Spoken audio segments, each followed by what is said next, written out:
evening, everybody. It's the Cryptid Huntress. I'm Jessica Jones. Welcome into our remote viewing show tonight, where I have a rather interesting remote viewing target for you guys tonight. This is one of the most mysterious unsolved mysteries in the United States, and it dates back all the way to the beginning of the colonization here in the New World. By the English, actually. And I'm sure a lot of y'all had heard about this, the lost colony of Roanoke.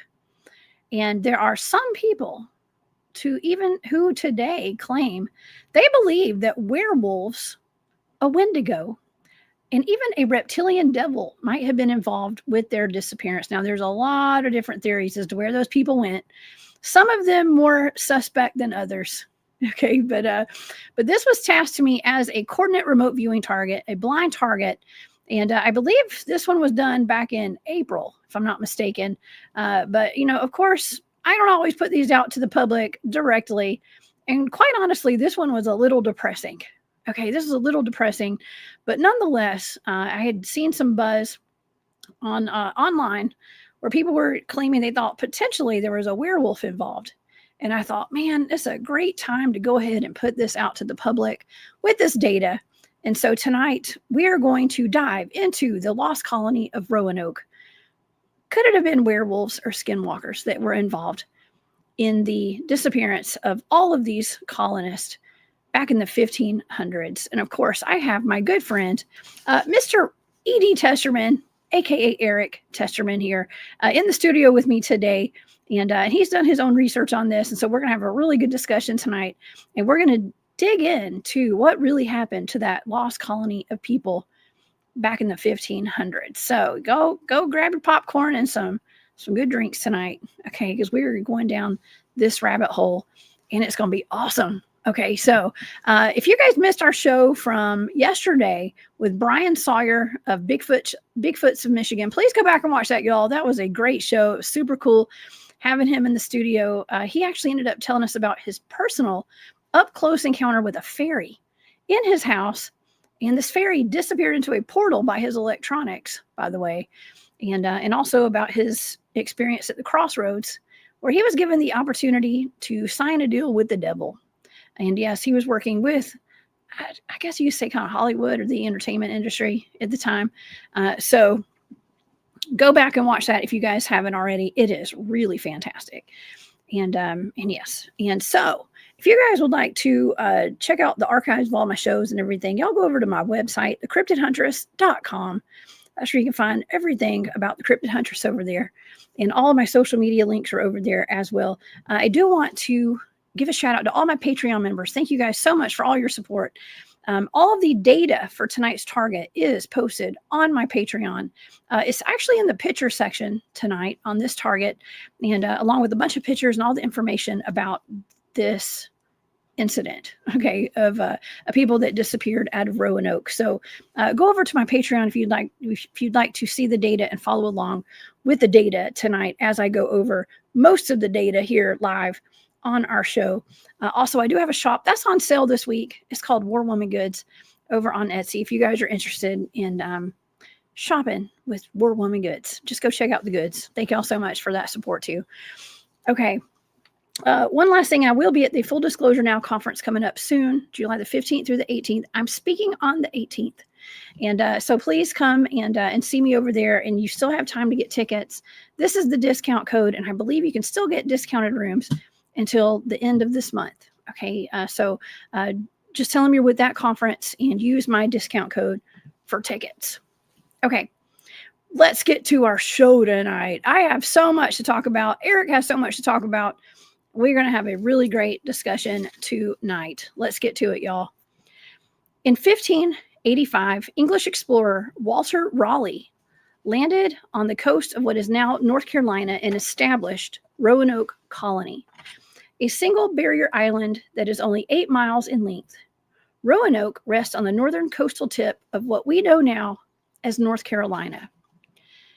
Wet, but appearing to be fertile and a good place to settle, the island was not the first choice of John White, who became the governor of this colony when he and his settlement of 117 people which included 97 men, 17 women, and 9 boys, made landfall in July of 1587. Boy, they came right in the dead of summer, and I bet it was hot and miserable.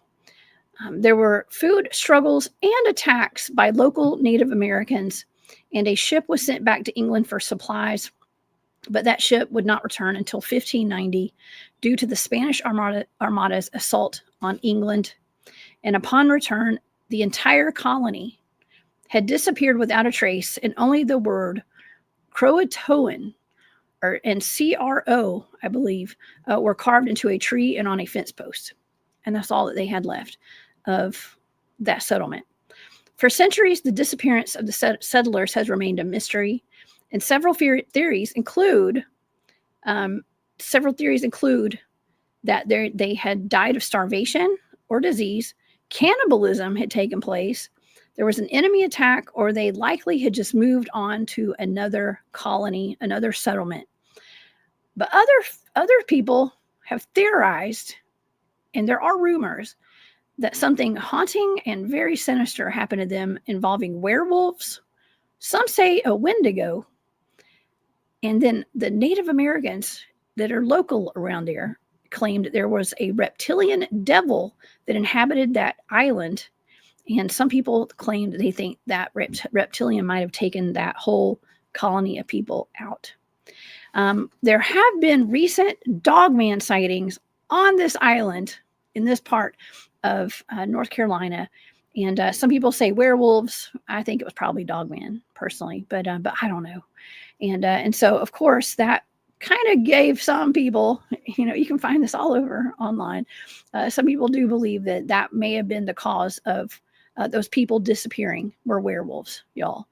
So, of course, to discuss this with me tonight, I have author E.D. Testerman here in the studio with me tonight.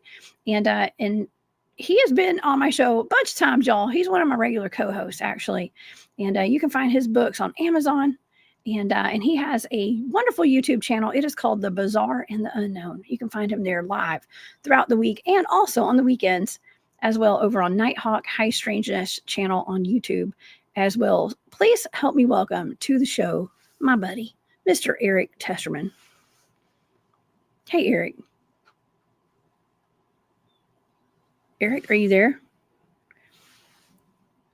Are you there? Hey, sorry, my computer is jacking up, so I'm trying to fix it as we're talking.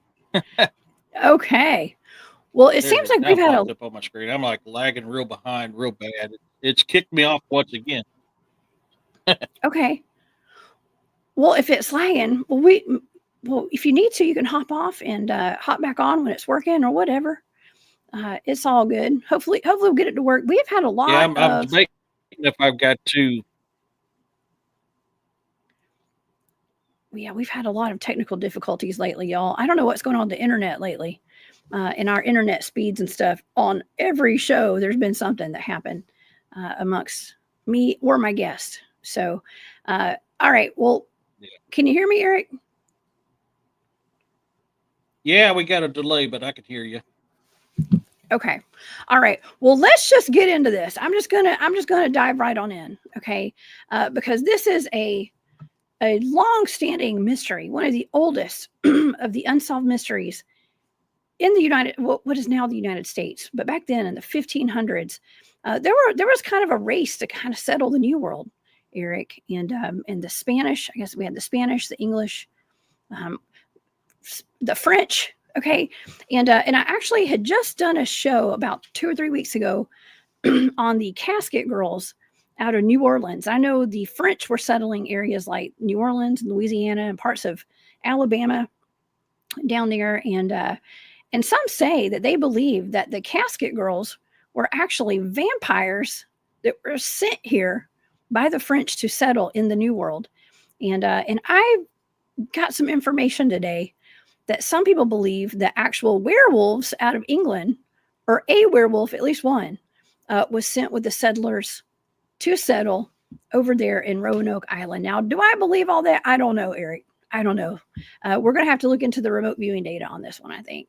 But I don't know. What have you heard any of this? And what are your thoughts on that? So I mean, yeah, I've heard numerous different studies. The werewolf stuff like that. It's not a popular one I've heard about. Um, but I mean, I have heard it. Most of my studies that I've run into deals with they were absorbed into the tribe or taken by the tribe. The witchcraft, I can kind of see that because we know some Europeans did practice it. We know the Native Americans believed in it, especially CROATOANs believed in that. So I mean, I can see that aspect of it as well. And if they did have slaves with them, I mean, you got to think of hoodoo and voodoo as being a possibility for witchcraft that came in with it. But for me Hmm. personally, um, through recent archaeological studies, through evidence and stuff like that, strongly suggest that they were either absorbed into the tribe one way or another. Yeah, that's kind of the theory that people have about where these people went. Because here's the thing: they came over in three separate waves. The English settlers came over to that island in three waves. The first wave came as like an exploratory group, and they kind of they claimed their stake right there on Roanoke Island, right there, off the coast of North Carolina. And then they brought in another crew, and they settled a little, made it their own encampment kind of, and stayed there for a while. And then the third wave that came in brought the women and the children. Okay, after the men had been there for a while, I think they had started. I mean, they had some issues with the natives who actually lived there, before they got there, and of course they received attacks. They probably were not wanted there, but it's not. Mhm. From what I understand, the Croatoan tribe there actually was more friendly to them, I believe, and they lived on an island right off the Yeah, coast, right there, of where they were. yeah, yeah. That's a very common theory that they were. A lot of stuff suggests that they were. I mean, prime example. I mean, look what Thanksgiving is based off of: Native Americans teaching the whites how to survive in this land. So that theory Yeah. would play into that fairly well if that was the case. Um, I I just think they couldn't hack it, and I think they just got absorbed in because there's a lot of evidence, but with DNA testing, um, pottery, parts of clothing, parts of utensils, parts of guns, and stuff like that, all recently discovered in a recent archaeological dig in Croatoan camps back in that area during that time, has this stuff in their camps.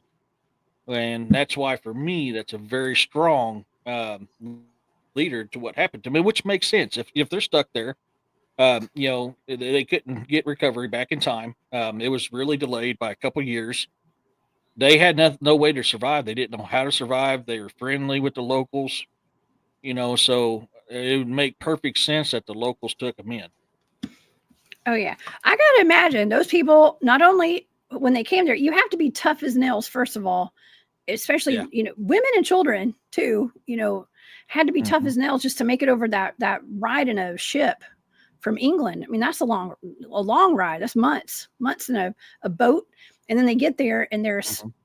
it's the middle of summer. Okay, I literally just had to take my jacket off. It's a light jacket. Okay, you know, Hmm. I'm sweating right now. I'm so hot behind these lights and stuff in my office. It is really hot right now. It's miserable outside.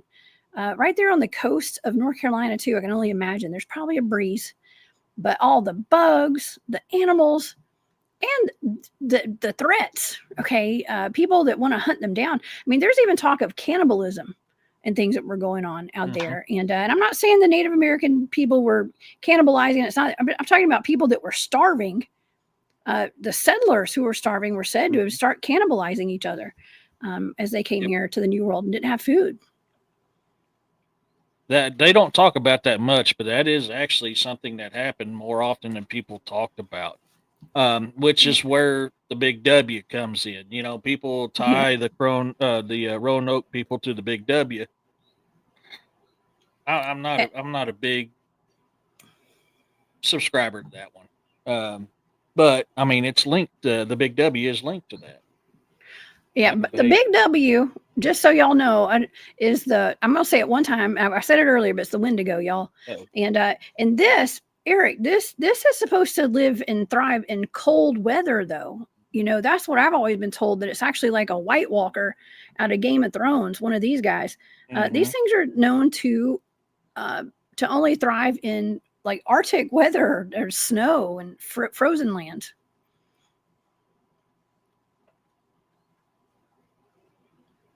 But I'm not sure. They probably thrive in hot weather too. Maybe. Sorry, man. That delay. I'm trying to get caught. Nope. It's okay. Let me thank T-Bone real quick. No, T-Bone, thank you for gifting those memberships. I appreciate you. I appreciate you, T-Bone. Yeah, you're froze up on my. There you go. My computer. It's just a little glitch in the matrix. Do me a favor. Let me refresh this screen to see if that proves it. Okay, we'll take you off for a minute, and just come on back whenever you're ready. Okay, y'all. All right, I'm going to give you guys a little rundown of what we're dealing with over here in Roanoke. Okay, Roanoke Island, North Carolina, or the Roanoke settlement, actually. Okay, let me show you some pictures. And by the way, T-Bone, again, thank you again for gifting all those memberships. You're the best, man. I really do appreciate you. And let's see here. Let me pull up some maps so you guys can get an idea of what we're dealing with here. Now, this is actually the picture. You guys might have seen this on the thumbnail. And this is of what the settlers came back to. I think that's white. Hold on, let's look here. Yeah, this is what they came back to. The entire settlement was completely wiped out. There was nobody there, but there was no blood. There was nothing out of place. Like there had been like a massacre or anything like that. Like not a whole bunch of graves. It just looks like they had just upped and left. Okay, they just upped and left, disappeared, kind of out of thin air. But here's my thing. The people who came back from England that were supposed to have all the supplies 3 years later, they're supposed to have been back after months. But they came back after 3 years. They had told the people to, if they had to leave forcibly, to leave a cross, like put a symbol on the tree, put a symbol somewhere, put a cross. Okay. And when they came back, there was no cross, but that word, CROATOAN, was carved into a tree and on the fence post. Okay. Well, those men that came back from England, they didn't stick around for like a day. They didn't even hardly put the footwork in to locating those people, y'all. Okay. That's the part that I was shocked about. It's not like they stuck around for months and stayed in that settlement looking for these people. They pretty much left right off the bat. Okay. Which was kind of crazy. But here's some maps right here. This is right off the coast of North Carolina. Okay, right off the coast of what we know now is North Carolina. Right there at the Atlantic Ocean. For people who are not from the United States, this is on the southeastern side of the United States of America, on the eastern seaboard right there. Okay, so I'm going to go through a quick history right now of Roanoke. Okay, so let's see. So this was established in 1585 as an English attempt to create a permanent settlement in North America. Roanoke was found abandoned in 1590. Okay, so they were only there it was established for 5 years until they all disappeared. There have been many theories to explain what happened, but nothing has really explained it. Nobody knows for sure. We only have theories, and we have some anthropologists and people who have done some studies, like Eric was just saying right before he started having technical glitches over there. In 1584, Queen Elizabeth gave Sir Walter Raleigh. Here's a picture of Sir Walter Raleigh. Kind of looks like Shakespeare to me a little bit. But gave him a royal charter to colonize North America to establish a base from which England could raid Spanish treasure fleets coming from the South and Central American colonies. Raleigh sent the first expedition to explore the eastern coast of North America, and it landed on Roanoke Island and established good relations with the Croatians. Okay, we're going to call them Croatians here. The Native Americans that were living on the island, and the expedition brought two Croatoans, not Croatians, y'all. I'm sorry. It says Croatians, but it says Croatoans here. Back to England with them, and the natives explained how to live on the island.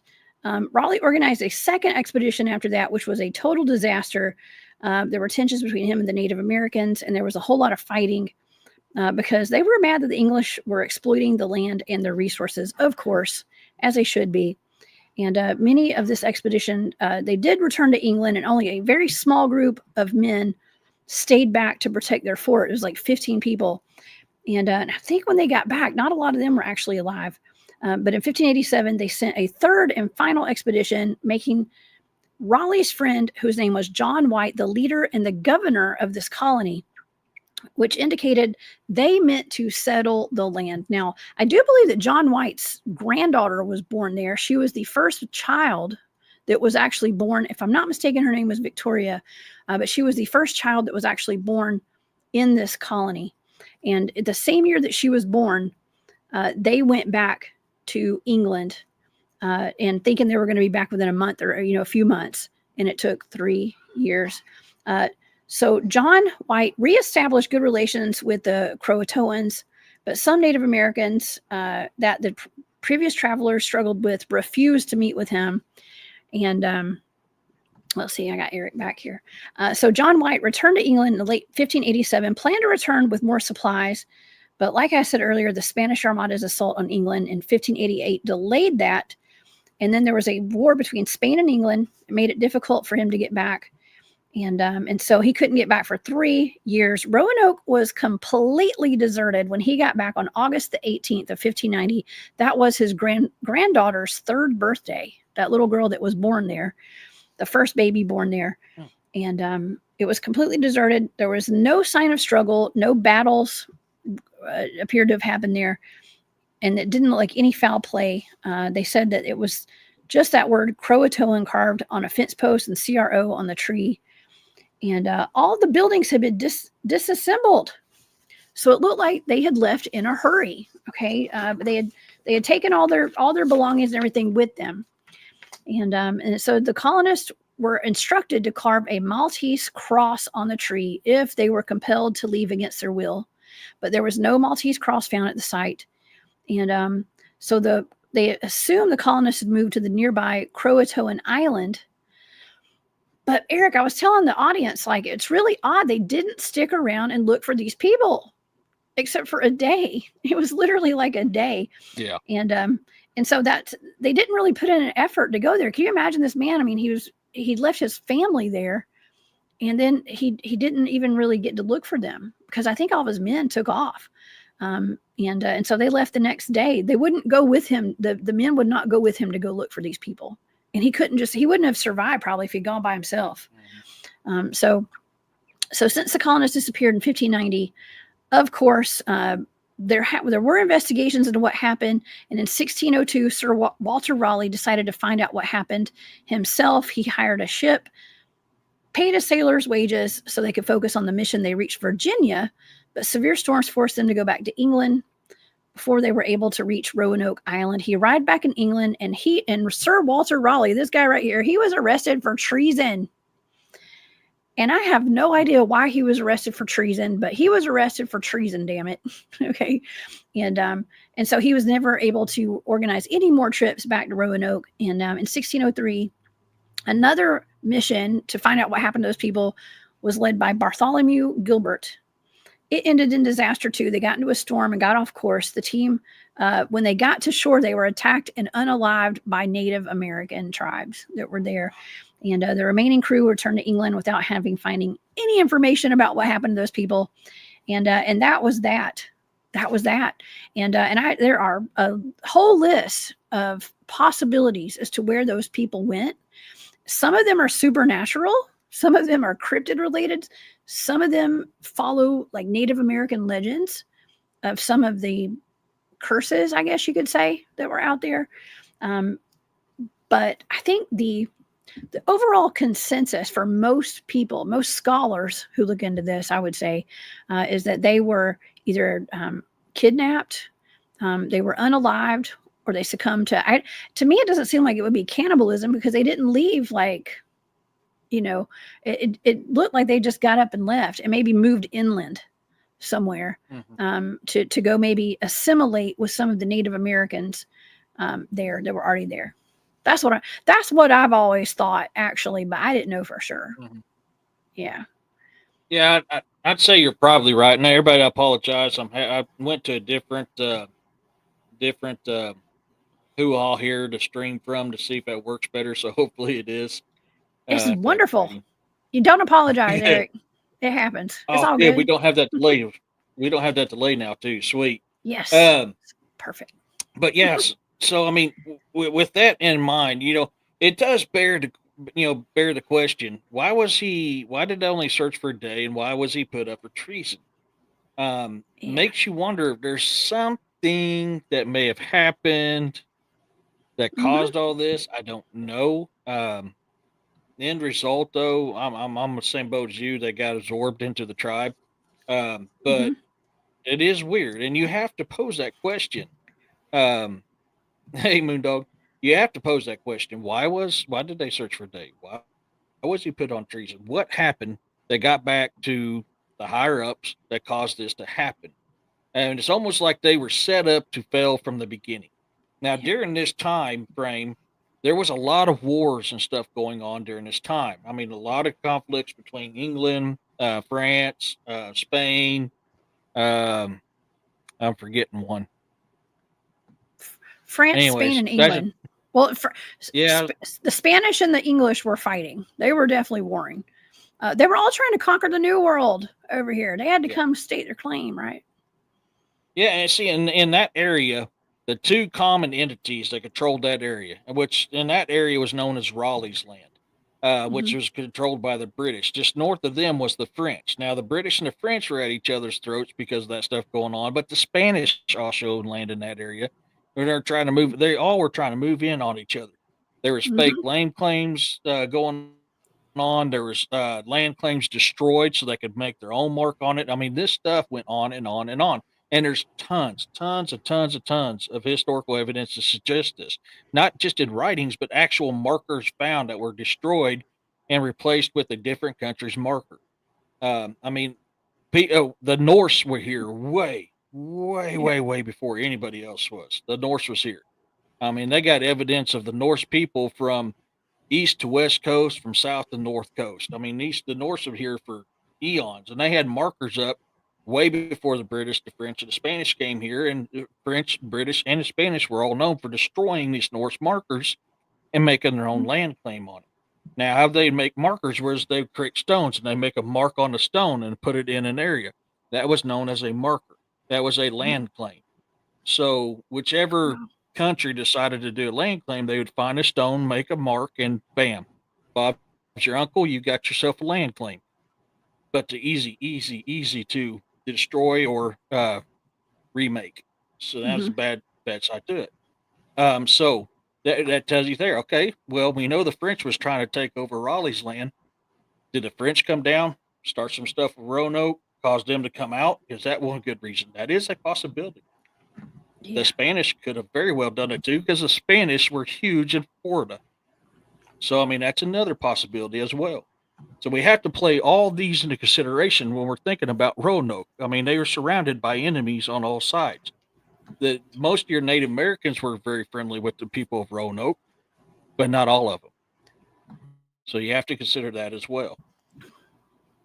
Absolutely. Yes. I mean, the odds were against these people, okay, about the settlers, no matter what. I mean, like I said, you had to be tough as nails to be able to come over here and settle into the New World. And of course, as a lot of us know, I come from a family that was sent here.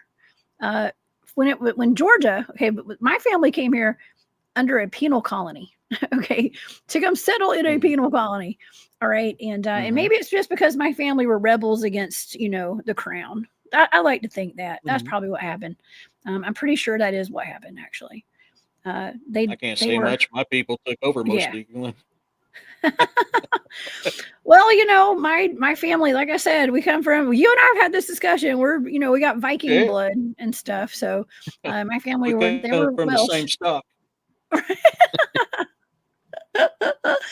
Oh man, let's don't go there. But yes, anyways, I might have had a little French blood as well there. So Yeah. but anyways, you know what I mean. So yeah. Anyways, it was brutal, savage, brutal, crazy times, and and that's interesting that you're talking about the staking the land claims, and you just have to put like a rock up with your symbol on it, your country, your cross, whatever it is.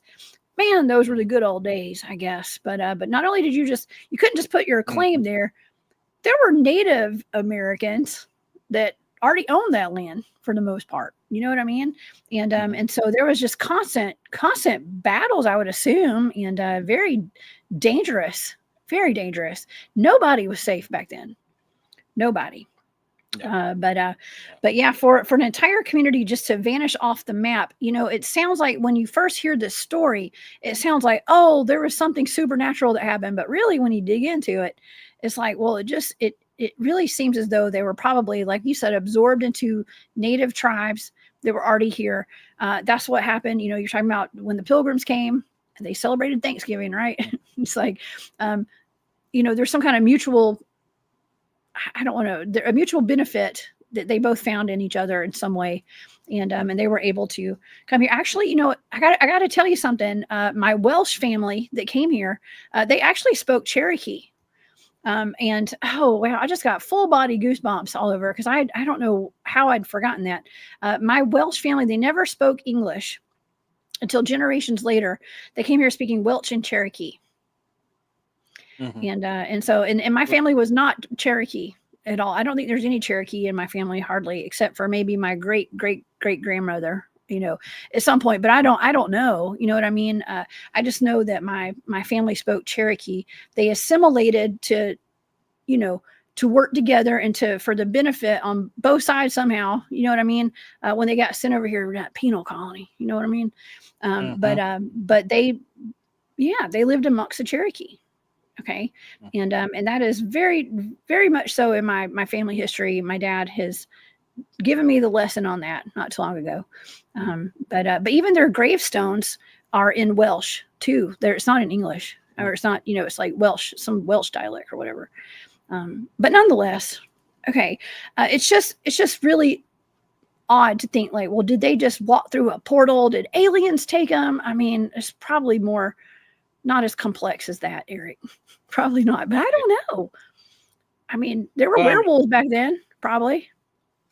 You also got to consider this. There is two different types of Native American tribes that are described as being white men. One is the Pale tribe, that is very white man-like from that time frame. Could that have been the survivors of Roanoke? Another one that's talked about is a Native American tribe of white people that have red hair, with long red hair, long red beards, which is very Viking. So, I mean, you've got two different types of white colored Native American tribes, both of them from that time frame. Could that have been where the Roanoke people went to? They became that white Native American tribe. Very possible. I mean, very possible. It is. Well, just recently this year, there have been archaeologists that there have been people like historians and archaeologists that have been working together really to try to still figure out like what happened to those people. And they've been doing archaeological digs at dig sites. They have been going in, and I mean, I was watching something earlier today, and they were talking about like the pipes that were found. It was like, well, they wouldn't have been, this generation of people because they didn't have pipes back then, and the English had not brought those over. And so it's interesting how that works, knowing just what to look for. I don't know. And so anyway, it'd be like us being like, well, we have an iPhone now. Somebody found an iPhone, but back in the 1980s, we had rotary dial phones, right? Something like that. That's how they dated it. Yeah, me too. Yeah, so you just leave it off the hook all night and nobody could call us, right?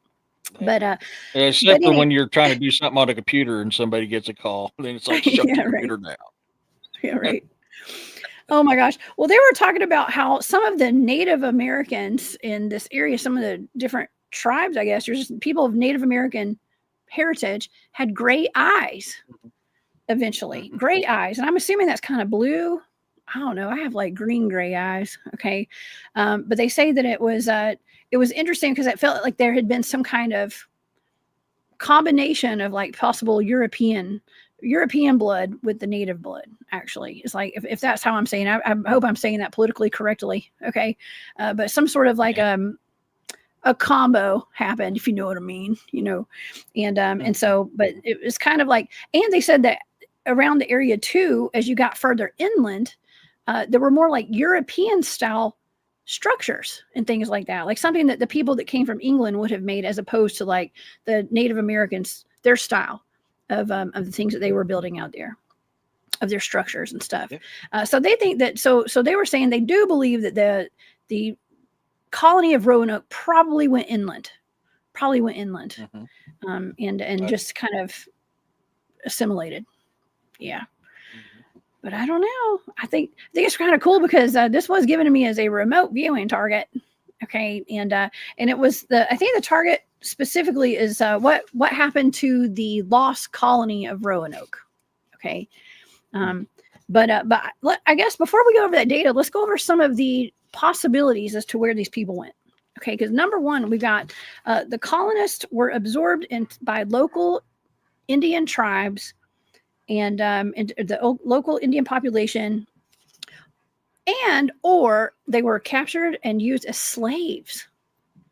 Okay, now I've been, when I was digging into some research today, I was seeing where there were Europeans, like English settlers, that were found living in tribes that were being used as slaves to pound out copper for tools and things like that.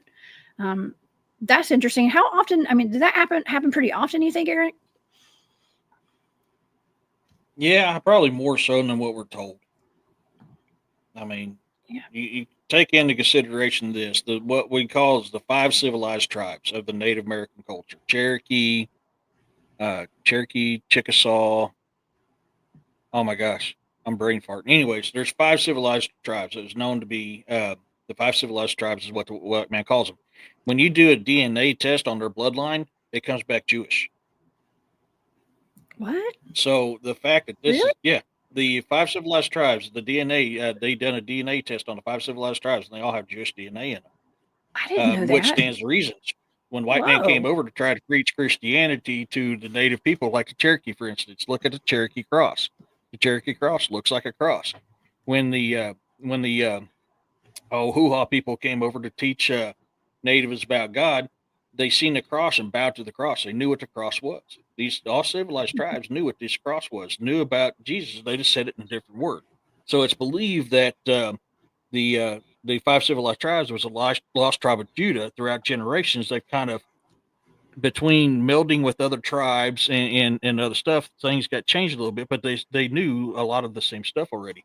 So you got that into consideration too. So if that's the case, if it was the lost tribe of Judah that came in over here to the Americas and got assimilated, then the Roanoke people is a dang good possibility. Now there's tons and tons of stuff happening throughout history of white man and natives that this happened. My cousin, the John Wayne movie, The Searchers, was created after my cousin. The difference was when she was rescued, she did not live. She died. She died of heartache. She didn't want to be rescued. Her husband was the last Comanche chief to ever surrender. So, I mean, yeah, she got kidnapped, got assimilated into the tribe, ended up marrying a chief. I mean, so this stuff happened. I mean, and of course, there's also times where white man assimilated into a tribe in a peaceful way because it benefited both sides. This stuff happens. This happened throughout dawn of time with man.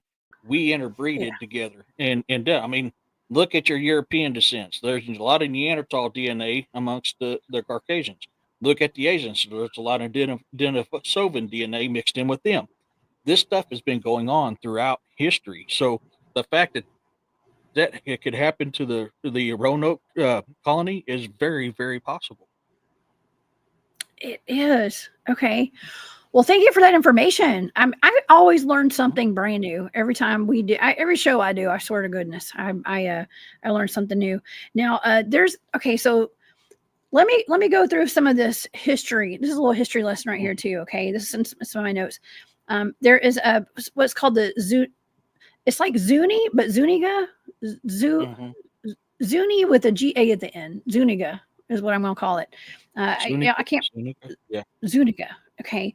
There's a map. I think this is okay. I've got 2 different maps that it could be. I think it's this one. Okay, I think it's this one. And it says, okay, so there were many documented sightings of Europeans and their influence following the disappearance of these settlers. And the theory is that these Europeans could have been the missing settlers of their or their descendants. The Zuniga map, drawn by a Jamestown settler named Francis Nelson in 1607, it documents 4 men that came from Roanoke living among the Iraqi. Is that how you pronounce it? The Iraq. Oh, I can never pronounce these things. The Iraqis tribe, okay, of the early 1600s to the middle 1700s. European colonists claim to have met the gray-eyed Indians who claim to have been descended from white settlers. Okay, so that's what I was just talking about with the gray-eyed people right there.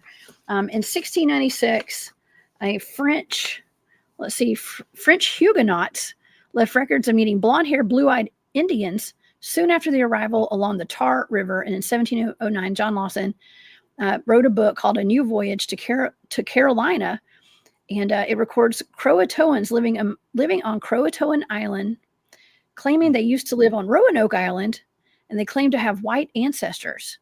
And William Strachey also claimed to have seen different tribes of Indians living in 2-story stone houses that the English showed them how to build. And so it goes on from there. There are just a lot of English influences in some of the settlements out there and the people. So it just seems like they were probably, and it might not have been all of them. Just like with a lot of these cases, you can't just say like everybody. All of them were assimilated or became slaves. You can't, there could have been a lot of different things that happened to these people. There were over 100 of them. There are about 200 people out there. Anything could have happened. Some of them could have agreed to disagree and let's go do our own colonies and go be wild, cowboys out here. Let's go west, see where it takes us. In that area, another prominent tribe would be the Irakcoy. The Irakcoy, that was the word I was trying to say. Yeah, that was a word. Irakcoy Confederacy was big, but a lot of tribes were part of the Irakcoy tribe. And that's why they're in my Mountain Man series, the Dolphs, Land Beyond. They're in there because that was part of that land. They were big in that area. They was always moving up and south, north, east. I mean, they were all in that area very prominently. So that could be a good possibility that they ran into the Iroquois as well. Not the Iraqis, y'all. That's what I was trying to say there. And that's not the Iroquois. I know how to pronounce that. I just had a brain fart, y'all. It's been it's hot in here. It's hot. Okay, I'm gonna blame it on the heat today. I didn't realize until you was talking about native people. I went, oh no, I was like, gonna be the it's not the Iraqis, y'all. Okay, they were not here. It was the Iroquois. Mm-hmm. Okay, please forgive me. Yep. I'm gonna blame it on me just being real Southern tonight. Okay, and then I'm really hot too. I can't think straight when I'm hot. It's really hot tonight. Okay, man, so I work out and eat all day. Oh gosh, it's wild. Okay, let's talk about the Croatoan angle here. Okay, the Croatoans. So the word Croatoan was actually carved on that tree and on the fence post. On the fence post, the tree said CRO. All right, and I'm not sure if I have a picture. Oh yeah, I do have that one picture here that I put on the thumbnail today. So that's what they found when they came back from England, and this colony was abandoned. And the presence, it was at the site right there in the middle of their little village right there. And let's see. Oh, this is weird though. Okay, so this is something almost supernatural, Eric. Okay, so that word Croatoan is connected to other mysterious happenings over the centuries. And right before Edgar Allan Poe disappeared, that word was left. Okay, let's see. Hold on. Let me see what it says here. Okay, so he disappeared for a short time. When he was seen again, he was delirious. In his final state of delirium before his death, allegedly one of his last words was Croatoan. His official cause of death is not known, and his medical records and death certificate are lost, so we'll never know what really happened to him the night that he died.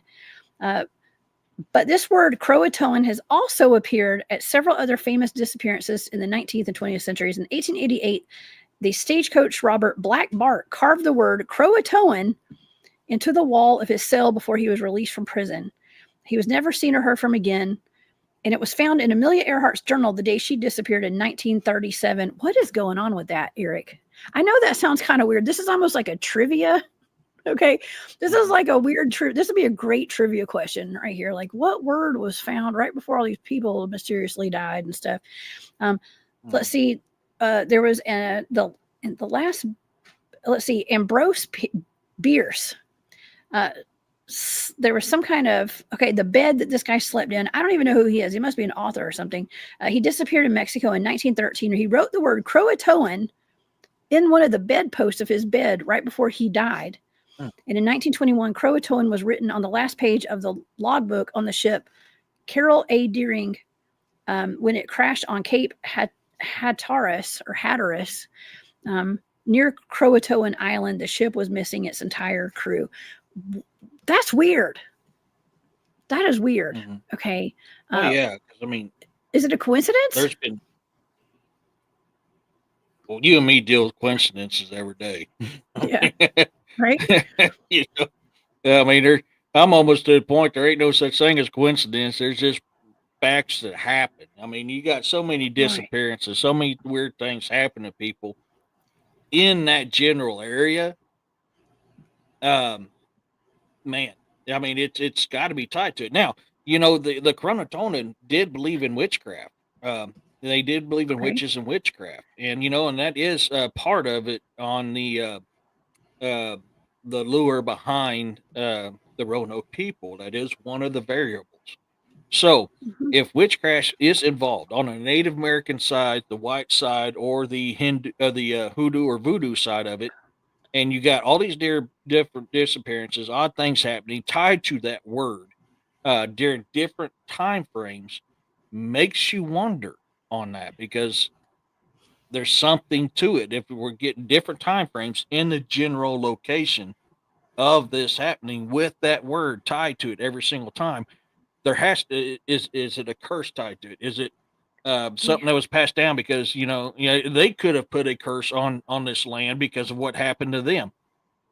That we know Native Americans have been known to do that. They've been known to summon dogmen to protect their sacred lands. So is this what happened? You know, they got jacked with hard and done wrong. So they're like, hey, we're going to curse this land. Look up there at the Niagara Falls. That land has been cursed because of what happened.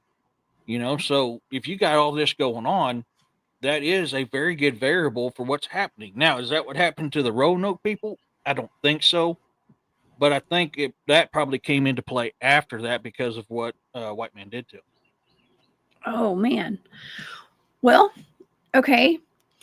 Good points. Good points there. And, okay, let's look into this next angle real quick, too, because the colonists were unalived. Okay. There was actually talk that these people were actually, they didn't just disappear. Okay. They were unalived by by some of the Native Americans there. And that is a very real possibility, right? In 1607, Captain John Smith, he was trying to figure out what happened out there to the people of Roanoke. He claimed that Chief Powhatan, I think that's how you say his name, Powhatan, told him that he had unalived the people of the colony to retaliate against them for living with another tribe that refused to ally with him. So there is a historical record of this chief telling John Smith that he had murked them. Let's say murked. He murked them, all of them, respectfully. But he showed Smith the items he took from Roanoke to support his story, including a musket barrel with a brass mortar and pestle. In 1609, this story reached England, and King James and the Royal Council blamed Powhatan for the missing colonists. So it was actually kind of like an easy way just to be like, okay, well, that's what happened. We're done. Case closed, right? Case closed. It's fine. We know what happened. Y'all just keep on sending people over, okay? Because we know what happened.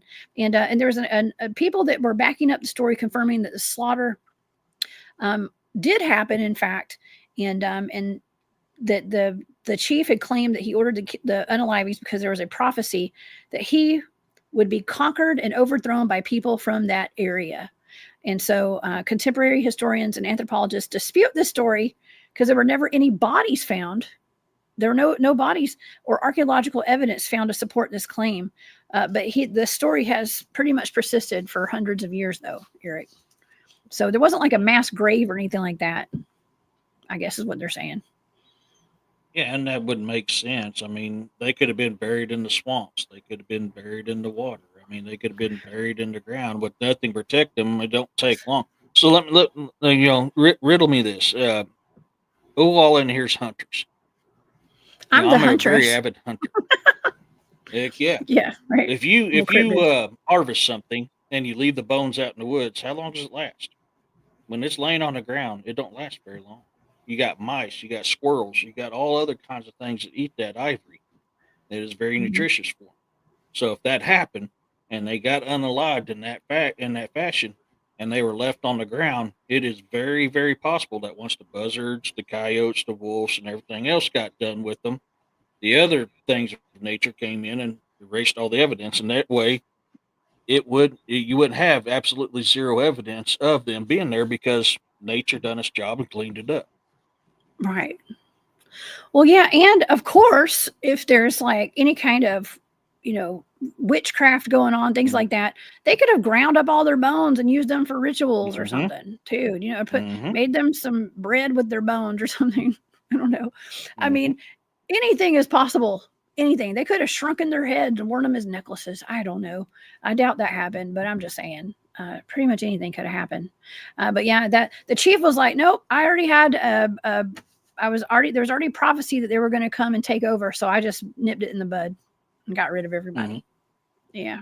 I mean, and that's a good point because your medicine men of the Native American tribes, your shamans of the South American tribes, or even your hoodoo and voodoo people are very well known for taking bones and using that for different types of purposes.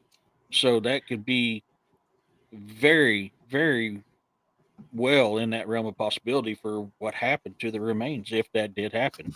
So I mean, Hmm. it's which your medicine man's the same as a shaman. It's just a medicine man in the Native American tribes are known as medicine men. Down in South America, they're known as shamans. So I mean, Hmm. it's the same concept. So yeah, for them to use that in their works or their charms or whatever it is they're using, that is a good possibility. Would it explain every bit of it? No, it wouldn't explain every bit of it, but a good chunk of it, yeah. Oh yeah.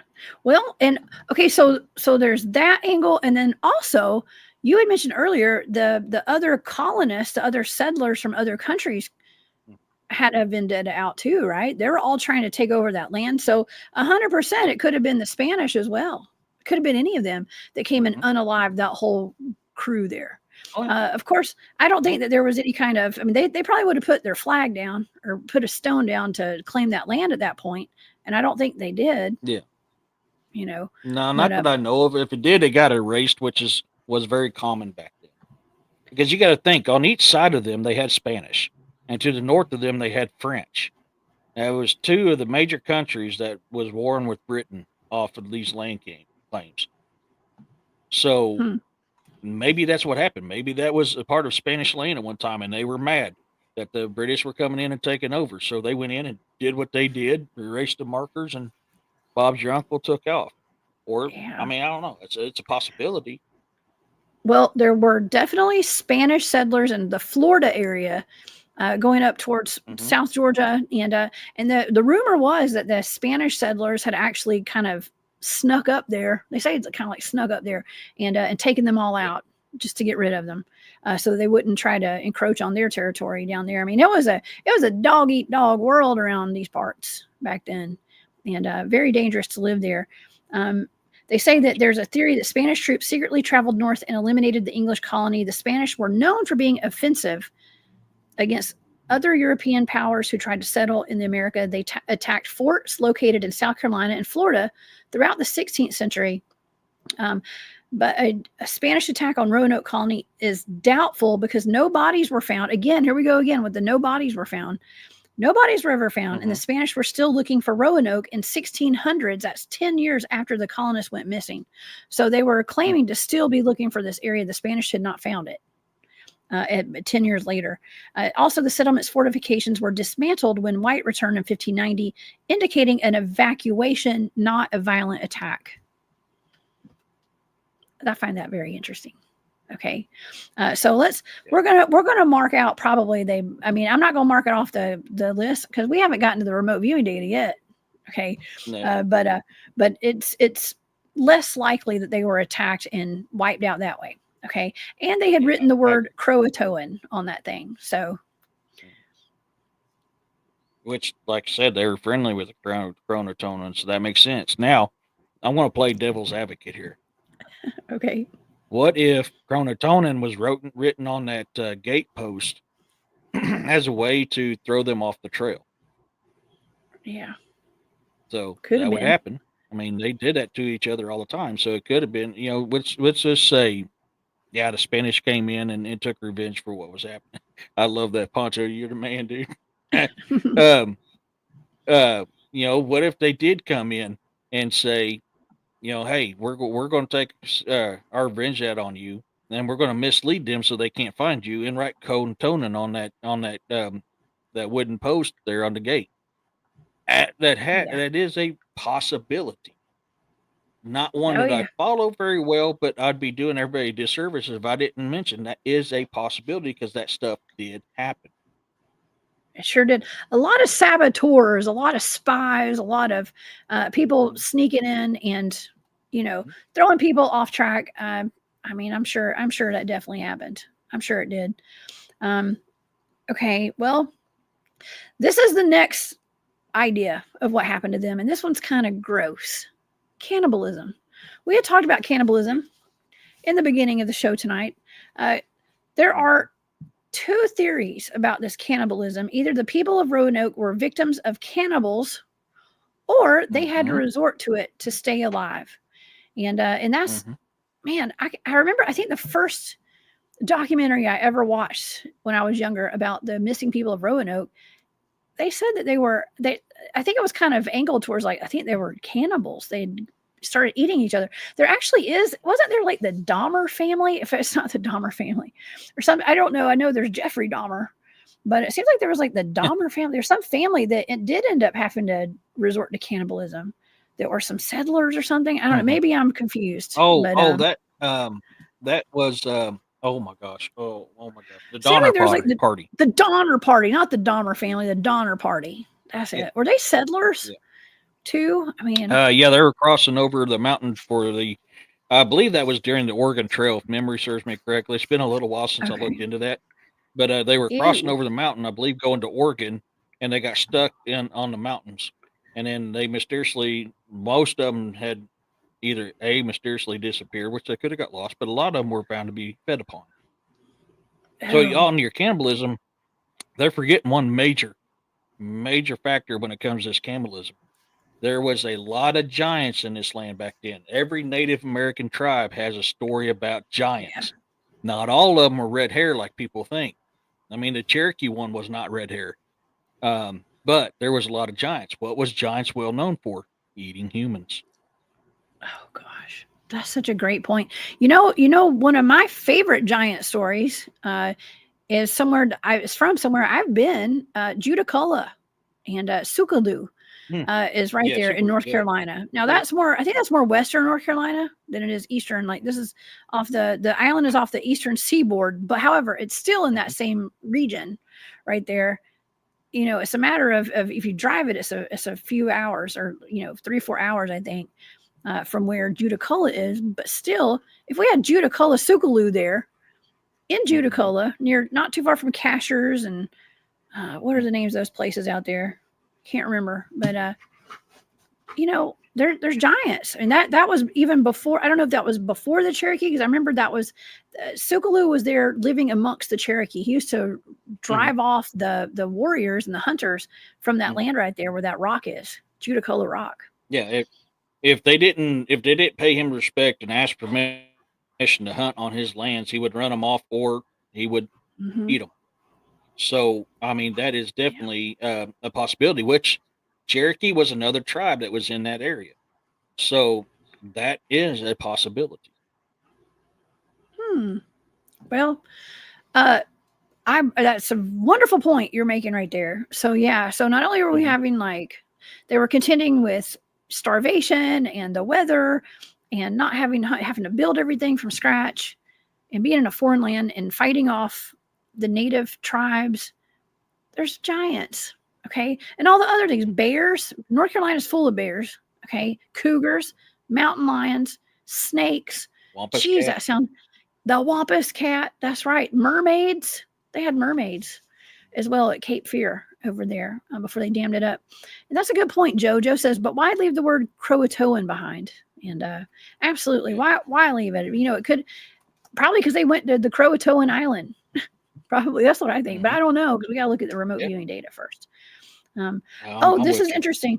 Okay, so I had mentioned maybe taking the bones and grinding them up. This is interesting because there were never any bodies found in the settlement, but that doesn't mean much because the bones could have been used for healing remedies by grinding them into a powder.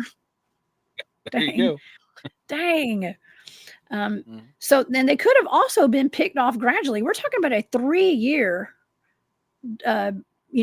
hiatus. Like these people were gone for 3 years to go get supplies. And when they came back, 3 years is a long time. Imagine being there, kind of like losing hope probably after the first year. You're like, well, they haven't gotten back yet. Let's give it another year. Let's give it another 6 months. They're not here. We're going to pack up and leave, or something, it just seems like 3 years is a long time. It's almost like they probably decided, well, they're probably not coming back anytime soon if they haven't gotten here yet. Okay. But so that gives us plenty of time for people one at a time. I would say like it could have been disease. It could have been pretty much anything, but going back to the fact that there were no bodies buried there. All those people were not buried there. Which you bring up a good point that, hey, it's been so long, they're not coming back. There is 2 major factors of why they would consider that as a possibility of we're not getting rescued. One, all the wars was happening on that water. His ship could have been destroyed in a piracy attack. Number 2 is you got severe storms that happen, which is very well known for sinking ships as well. So with them 2 possibilities that happen very often in the waters during that time frame would lead them to believe we're not going to get rescued. He's not coming back. If he would have, he would have been here by now. That is a very high possibility of them thinking. Yes, for sure. And Pyromedic, hey Pyromedic, what's up? Says one of the tribes from that area has shown through blood work that they have descendants of the lost colonists of that tribe. So very well could be. Yep. Oh yeah, we did mention that earlier. That is a very good point there. And let's get back to I like this cannibal topic right here. It's horrible. I hope none of us ever have to deal with this. I know one of my grandfathers who was in the Civil War, who fought all of my great grandfathers fought in the Civil War, at least 4 of them that I know of. I guess I had 4 out of all the greats. Fought. One of them lost his leg. I remember that. I think 2 of them lost their legs actually. One of them came home, brought his leg with him, and buried his leg. Okay, in the graveyard. All right, but nonetheless, it was a part of him. Okay, so he felt like he needed to bring it home with him. But anyways, he got taken in. One of my great grandfathers got brought in as a POW and taken to like Pennsylvania or New York. I can't remember where, but when he came home, this was years later when he finally returned home. He was covered in bite marks all over his scars, where he had been cannibalized. Like the soldiers there were so hungry they were eating each other, and he was having to fight men off from eating him. So he had bite mark scars on his body for the rest of his life. So it does happen. It is a horrible thing to have to endure, but that did happen. So I did want to point out that in 1609, Jonestown, Virginia, that settlement there, they did resort to cannibalism to stay alive, according to historical records. And it's possible that the people in Roanoke had to do that too. But then again, we go back to there's not a whole lot of, graves and things like that. So some people think that's outlandish. I don't know. It's possible. Anything is possible, Eric. Okay, let's go to the next angle. Could have been disease. Maybe disease took all those people out.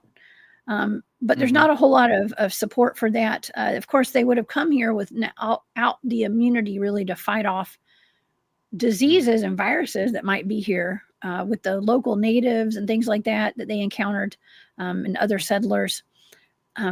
So that it was, they could have, and some of the people could have brought the plague with them or something like that, any kind of madness, paranoia, any kind of lunacy. Do you know what I mean?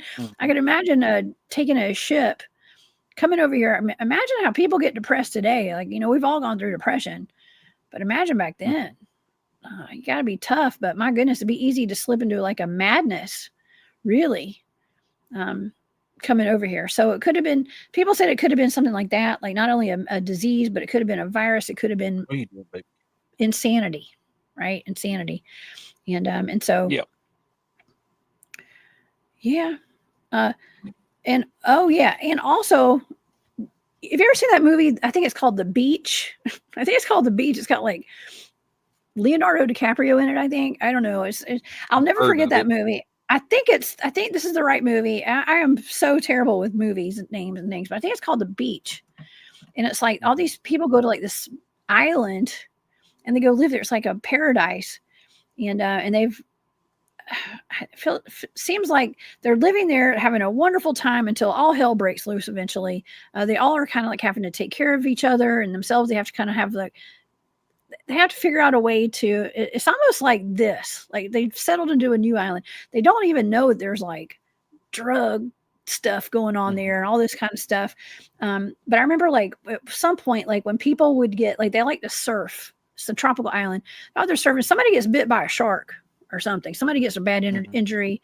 And the healthy people put the person who was injured and sick into like an off garage somewhere. Okay. Like off the property, away from everybody, because not only are they screaming and they're upset, like they're dying and they smell bad and like their injuries are terrible. And there's really nothing they can do about it because they didn't have a doctor over there, but they didn't want to upset the rest of the people. So they just, it's like out of sight, out of mind. Okay. And it could have been probably, I would assume that like back then, that's kind of what they would do. Maybe too, unless they had doctors there that could, fix. Yeah. What if somebody lost a leg?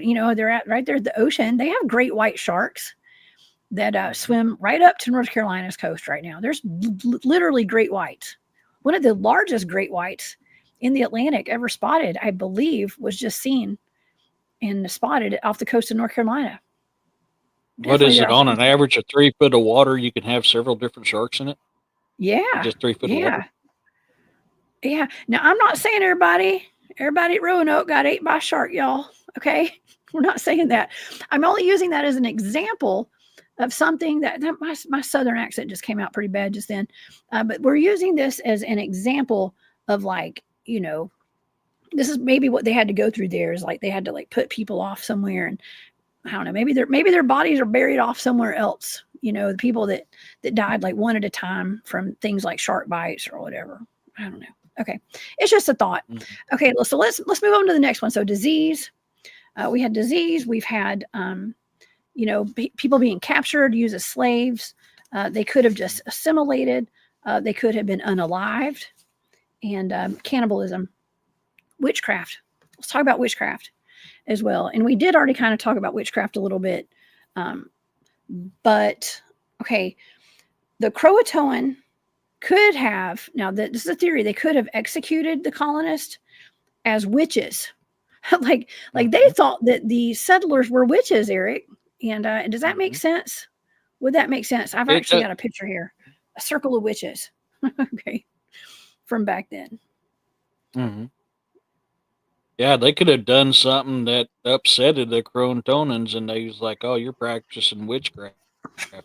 And so throughout most history, witchcraft is tied to black magic because it really is. And the CROATONans believed the very same thing, that witchcraft was dark arts, was dark magic with a K, not a C, a K, dark magic. So that would very, very well be a very good possibility because of that factor right there. I mean, they done strange things. Look at it now. If we took an iPhone back at that time now, we'd be hung as witchcraft or burned at the stake as being witches. It happens. I mean, they have weird stuff that does weird things. That's, people back then that don't know will automatically assume, hey, you're a witch. Oh, yeah. I mean, these are people who are foreigners. let's just call the English settlers were foreigners to the Native Americans there, y'all. Okay. And they, I'm sure that some of the, even some of their tools, maybe I'm only assuming, y'all, so I don't know for sure, but I'm assuming some of their little mechanical contraptions and things, we don't know what all they had with them when they got there, but that could have been seen as magic and sorcery and witchcraft and things like that. So they could have been seen as witches. However, from what I've read, I do believe the CROATOANs were not, they got along with these people for the most part. Okay. They were actually friendly to them. Dare I say friendly? Okay. Friendly. So also there's a possibility that there were witches in the woods that attacked these people as well. There could have been people who lived there. I'm not saying it's the CROATOANs, but just some sort of witches. And dare I even say, like Native American things like the S-walkers. I know I've already said the word a couple of times tonight, so I'm not going to say it anymore, but y'all know what I mean. S-walkers out there as well.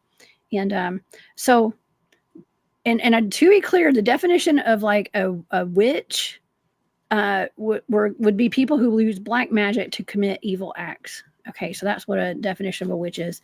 And there is no evidence that the CROATOANs executed any witches at all, or that they even accused the people of Roanoke for witchcraft or as witchcraft, doing witchcraft. But they were known as condemning dangerous outsiders. Okay, and that's I'd say that's different from condemning outsiders as opposed to persecuting them for witchcraft as well. But let's see. So the CROATOANs and the other Native American tribes tell legends of witches who live in the North Carolina woods who use black magic to hurt other people. That's not their tribes members. Okay, and they do believe, some people believe they could have been victims of those witches. Now I'm of the thought that there was a whole bunch of different things that could have happened to these people, and it could have, there were so many of them. Maybe some of them did fall victims to the witches of the woods. Maybe they encountered some Blair Witch stuff.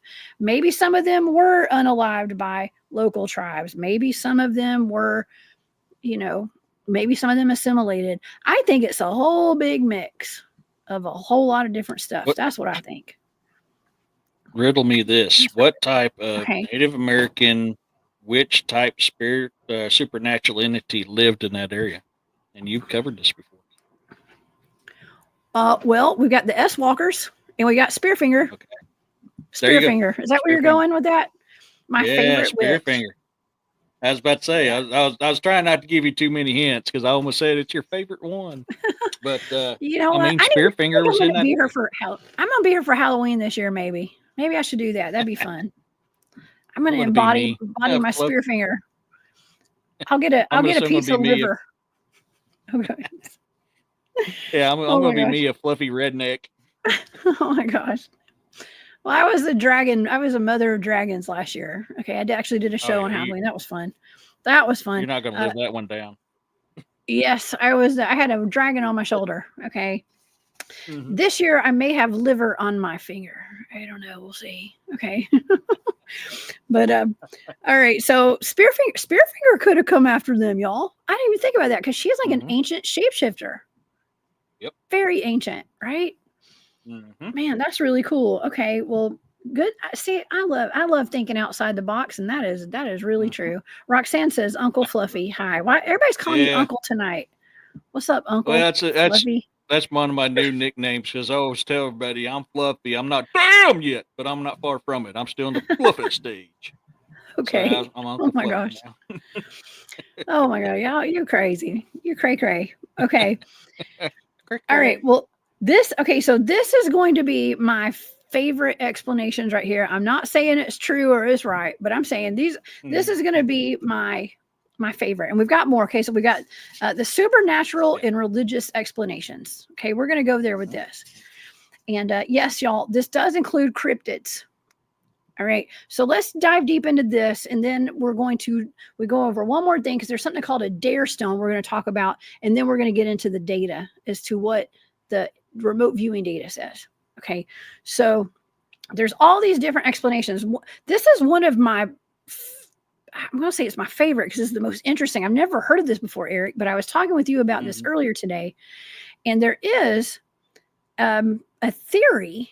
Okay, there's a theory that this is taken very seriously by some of the Native American populations in this area, and they believe in. Okay, let me see if I can find this. Okay, a spirit on the island. Okay, there's an ancient spirit on this island. It has the power to absorb humans into the landscape. This is wild. This is something I'd never heard before. And by that, what I mean by that, y'all, if the spirit was offended or angered, it would turn people into trees, animals, stones, or any other part of the land. If the colonists were exploiting resources or abusing the land, they would have angered this spirit. This means the people of Roanoke didn't disappear at all. They were absorbed into the land. Eric, let's talk about it. You have to consider that. So there's a very big misconception in the Bigfoot community about knocking on trees. If anybody knows their Fae lure, you absolutely never knock on a tree unless you're actually trying to communicate with a Fae, a fairy. So I'm one of those. I do not believe Bigfoot knocks on trees because they're going to know that just as much as we do. So you got all these supernatural entities, Fae, demonic, whatever it is, in a supernatural world. Which I've never heard of that when you was talking about either, and I never could find the name of it. But the possibility of that being there is very high on the spectrum because we know about the supernatural entities. Some of them are very old, very powerful. Some of them are evil. Some of them are malicious. Some of them are good. Some of them are a little bit of everything. That would be a very good possibility because it's going to be there. I mean, it'll be in that area. I can't remember. Does Appalachian Mountains run in that area? I can't remember. Absolutely. Yeah. Well, yeah, that's what I thought. I don't know how close. See, the Appalachians, I mean, they do run straight through North Carolina. Absolutely. I don't know, like, they're right there on the coast, but I don't know. Maybe. I guess so. Because Appalachians run all through North Carolina. It's mostly Western North Carolina, or the bigger areas, like the higher elevated mountains over there. And this is definitely on the eastern seaboard right there. So, man, that is really wild. So that magic from them, that magic from that area very well could be affected there. And that's where you're getting the supernatural entity that you're talking about. When you was telling me about it, I was like, man, I've never heard that. So I was trying to look it up. I absolutely cannot find a name of this supernatural entity. There's no name for it. I couldn't find it either. I couldn't find a name. It's like an ancient spirit. Okay, an ancient spirit. And absorbed into the land. Okay, well let's think about this real quick. Let's take a quick commercial break too, because petrified giants, I would say that those are beings that were once living that were put back and made into the land, right? I've done a couple shows on them. Yeah, it's not just human beings, but it's all different kinds of life forms. That's that way, from plant life, animal life to human life, that were giants that were petrified. I've done a couple shows on that. Yeah. Oh yeah, I think that I have stepped on top of a petrified dragon in Alabama. Okay, I know where one is. I know an exact location of one right now. That not a lot of, I don't think hardly anybody knows where it's at. Brandon Tigerman, thank you. So the dragons were turned into stone and giants too. Okay. Yep. Yeah, I think so. I think a lot of things. I think there are mushrooms and trees and all sorts of things that were turned into stone at some point. And so it could have been the ancient spirit, okay, that did that. But I also think there could be some kind of ET technology involved in that as well, with the whole UFO that turned the 23 Russian soldiers to stone and all that stuff. That's a whole other rabbit hole we've talked about before. But anyway, so that's really interesting though, Eric. And to think like, well, it's an explanation. It may not make sense to a lot of people, but it's an explanation. Maybe they did just turn into stone. Maybe they walked through a portal. Okay, maybe they could have done that. Some people in the chat were saying it was UFOs. Okay, and ETs could have been that too. Who knows? I don't know. The Native Americans. Oh, go ahead. Go ahead. I just wanted to say something real quick. I believe I showed you the pictures. If I haven't, let me know and I'll send them to you. I've Okay. got pictures from Google Earth that is believed to be the petrified remains of Kukulkan, which runs through Oh Missouri, yeah. Virginia, North Carolina, and all that stuff like that. I've done lives on it where I was literally showing it live on Google Earth, showing them these engines. And there's locations all over the world in which I've done on that show, showing people of these giant remains, where the dragon remains are. Mm-hmm. Which when Jesus Payon Jr. and I did a show one time, I posed a theory and he agreed with me that I believe Kukulkan and Quetzalcoatl were the same thing. They were the same Oh. dragon. It was just one nation called it one thing, the other nation called it the Yeah. other. So, I mean, that was one theory that I posed to Jesus Payon Jr. Mhm. Oh, okay, good. That I posed to him, and he agreed with it. Yeah. Oh yeah, he's got some really interesting research. He's the one that turned me on to all this like the timeline deception and the castles that were once here that have been turned into like breweries and insane asylums and prisons and colleges and things like that. Just a whole covered up history of everything here. And who's to say that a lot of this history, all the history here has just been completely skewed in some way or another. But I don't know. But we're focusing on these missing people right now.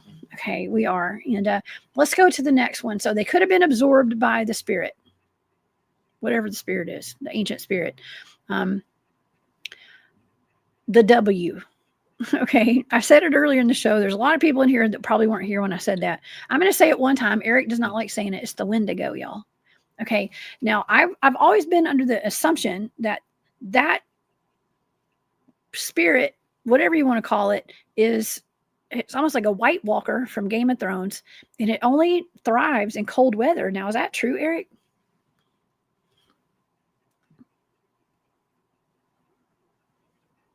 Yeah, I'm sorry. I'm trying to catch up. My internet's acting up again. Can you say that again? Because you were like sound like a Yes. robot speaking 500 miles an hour.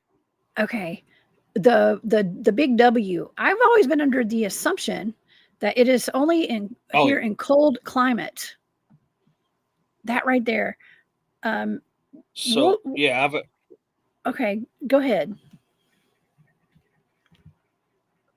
um, I've actually had discussions. I've even had Ryan Paul Tremblay on the show with me about this. Now, some people like Ryan believe that they don't go past their border; they have to follow the bloodline. Which I'm a firm believer. It's a supernatural entity. It goes wherever it wants. It's not bound by borders. But if you take his theory, of which that's a very wrong description or a depiction of a Wendigo, they're not actually Yeah. like that.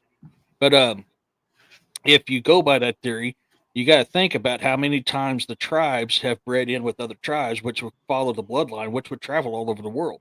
So, Yeah. with that being happening, them bloodlines did intermingle and did marry back in them times. So, the possibility of having an Ojibwe bloodline down in that area at that time is a good possibility. So, if you follow by that theory, they follow the blood only, then it would make sense that they're down there at that time. But it would have to be winter because there are demons of winter. So, they won't be out there in the heat. They're in the winter. Okay.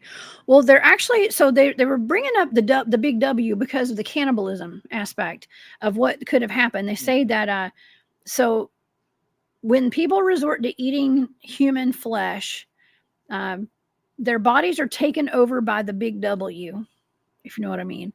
Mhm. And so they were Yeah. saying that maybe they became the W's. They weren't just like eaten by the W's, they became the W's. But can you imagine that'd be like the night of the living dead out there? And I don't know. Mhm. It's a that's a deep rabbit hole right there.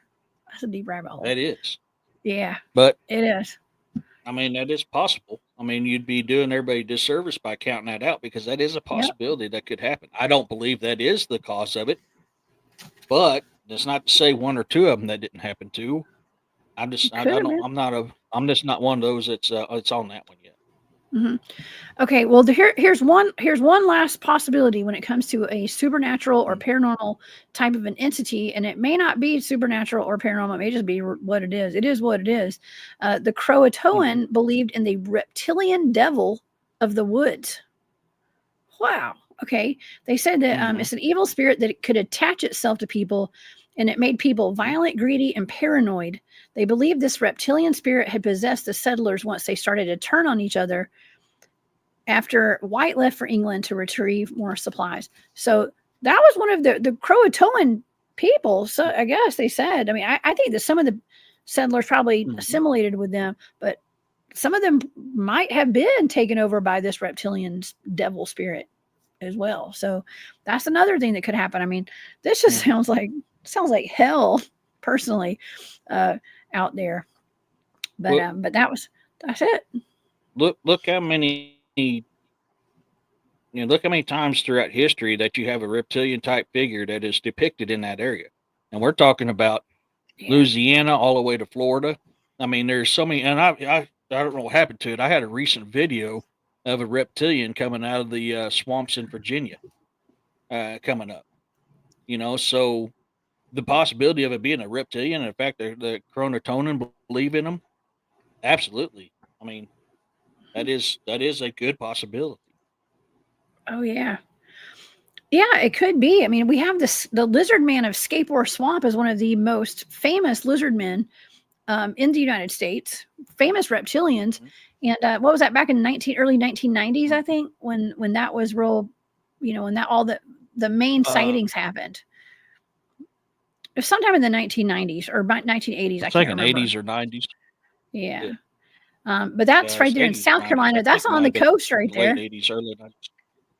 Well, that's actually right there on the East Coast. And I passed Bishopville when I was leaving Myrtle Beach. It was only like 45 minutes away from the coast right there. And I'm sure it's actually closer to the coast because once you get off on the interstate, you have to drive back towards the coast, kind of. And so it's not that far from the Atlantic Ocean. It's right there. And they're talking about this actual reptilian spirit. Well, maybe what if it was an actual reptilian? Maybe it was like a lizard man too. It said that it was a spirit that would attach, but could have been. I don't know. It's all kind of just what a lizard man is. Oh, it could be. It could be. Okay. Well, those are some of the more strange. To us, they're not strange, but to the normies out there, that's some of the stranger ideas and theories of like where those people in Roanoke went. And now the reason that there are the werewolf reports, if you look this up, you can find it all over the internet. Werewolf sightings, werewolf reports. There was actually some people who had encountered, who had been interviewed online. I can't remember their names, but they were interviewed online. They said that they had a werewolf sighting back in 2007 or 2009 at Roanoke Island, and that really spurred some people to say, well, that was probably the S Walker. It could have been related to a werewolf. Okay, maybe it wasn't a dogman. They called it a werewolf out there, and there have been sightings, let's just say, of dogmen and werewolves in that area, and so it definitely sparked a conversation about, well, maybe what took those people. Maybe it was a S Walker. Maybe it was some kind of a werewolf or something like that. Could have attacked them as well. Okay, so that's that. Real quick, I want to say something. Matthew, thank you for reminding me because I've been busy as heck today. So thank you for the super sticker too. You're badass. Happy birthday, Chesty Puller. Don't worry, that was adult apple juice. Woo, that one had a good kick. Adult apple juice. Oh my gosh. Oh, thank you for the super sticker, Matthew. That was very sweet. Happy birthday, Chesty Puller, U.S. Marine Corps. Thank you, Matthew, for that super sticker. I'm a Marine. And happy birthday, Chesty. I don't know who Chesty Puller is, but happy birthday. That's part of the. Chesty Puller was a Marine of Marines. No, Marine Corps birthday is November 12th. It's Chesty Puller. Chesty Puller was the Marine of Marines. Amazing. He was like the embodiment of the Marine Corps. Man, do you still have your shot glass back there? You need to pour a shot. I got to clean it. It's empty again. I got to clean it. Yeah, I hope your cat's not drinking that. Just kidding. No, it's empty, and I got to clean it. So yeah, okay. I got before I put it more. I always keep some up for my fallen brothers and sisters, and I just got to get around to clean it. Oh my gosh! Well, I appreciate you, Matthew. Very much. Thank you for that super sticker. And yes, sir, Semper Fi, big time. Yeah. Okay. I had a drink of adult apple juice for Chesty. Adult apple juice, some cider, right? some cider. Okay, let's look over the last angle of what the theories are as to where these people went, and then we're going to get into the remote viewing data. I promise y'all it's coming right now. Okay, so the Dare stones. Now these are very controversial. Okay, these stones are very controversial because people don't believe, they think these are hoaxes. Okay, and I'm going to show a picture of what this Dare stone looks like. Let's get into this. From 1937 and 1940, a series of stones were discovered that supposedly tell the story of what happened to the Roanoke colonists. They call them the Dare stones. And they were apparently written by John White's daughter. Now, John White is the governor, was the governor back then, who kind of took over when what was the other guy's name? I can't remember. He went back to England to go get supplies. John White was the governor, and this is his daughter. Okay, I think it was Eleanor Dare was her name. They consider Dare. A lot of historians think this is a hoax, but they think the first stone was authentic. But there was like a series of these stones. Okay, in 1937, a tourist found an inscribed stone and brought it to Emory University. That's here in Georgia, by the way, out in Decatur. Atlanta. It was examined for the authenticity. A professor of American history there didn't claim that the stone was authentic, but it didn't contradict what was known at the time either. So it was kind of like up in the air, not knowing if it was real or not. It says the inscription was consistent with the phrasing of the time, and the colonists would have had tools to have carved that. The inscriptions on the stone stated that Eleanor's husband and daughter were dead, and asked whoever found the stone to tell her father. So it's like they had left the stones there for somebody to find. And I'm going to tell you what it reads.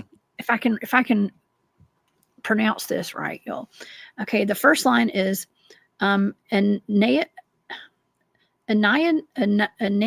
Dare, and Virginia went hence unto heaven 1591.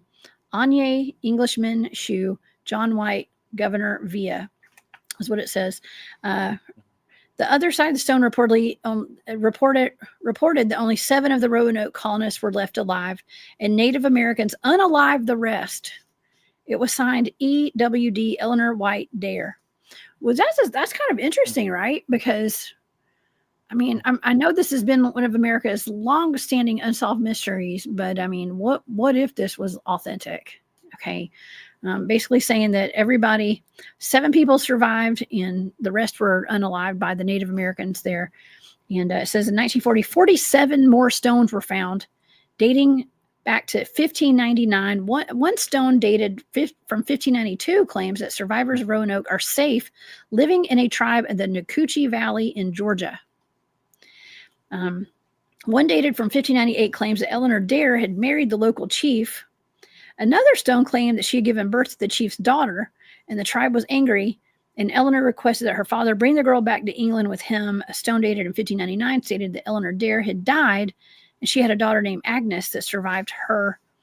And, of course, they were all examined, and guess where they were all sent? All these stones, guess where they went, Eric? You'll never guess. Newspaper. The Smithsonian. I know the story very well, and actually know the truth. Yep. And that's the funny thing. Every single one of them rocks. Yep. Because they went to the newspaper first. There was a journalist that was doing a story on them, and paid this guy a lot of money every time he found a stone. And it has been proven now that every single one of them stones but one was a forgery. It was done by a drill.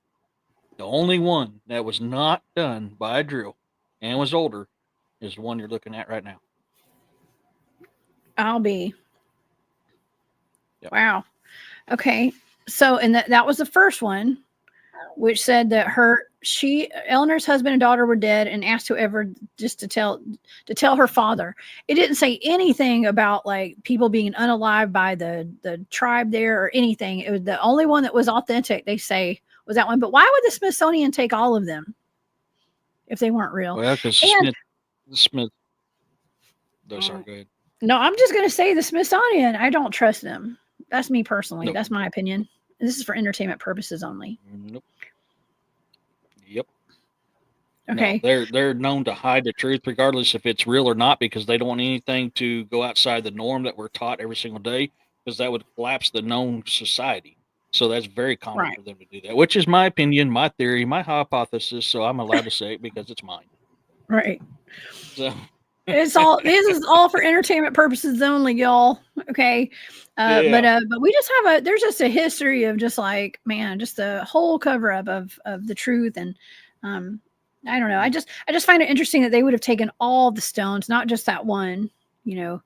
And but you know, money is an incentive for somebody to do a hoax and to make more money. That's a lot of stones too. Like what, 47 or something like that? 47 or 48 stones. It's almost 50 stones. 40, 48 altogether. 48 Yeah. altogether, but 47 of them were forgery.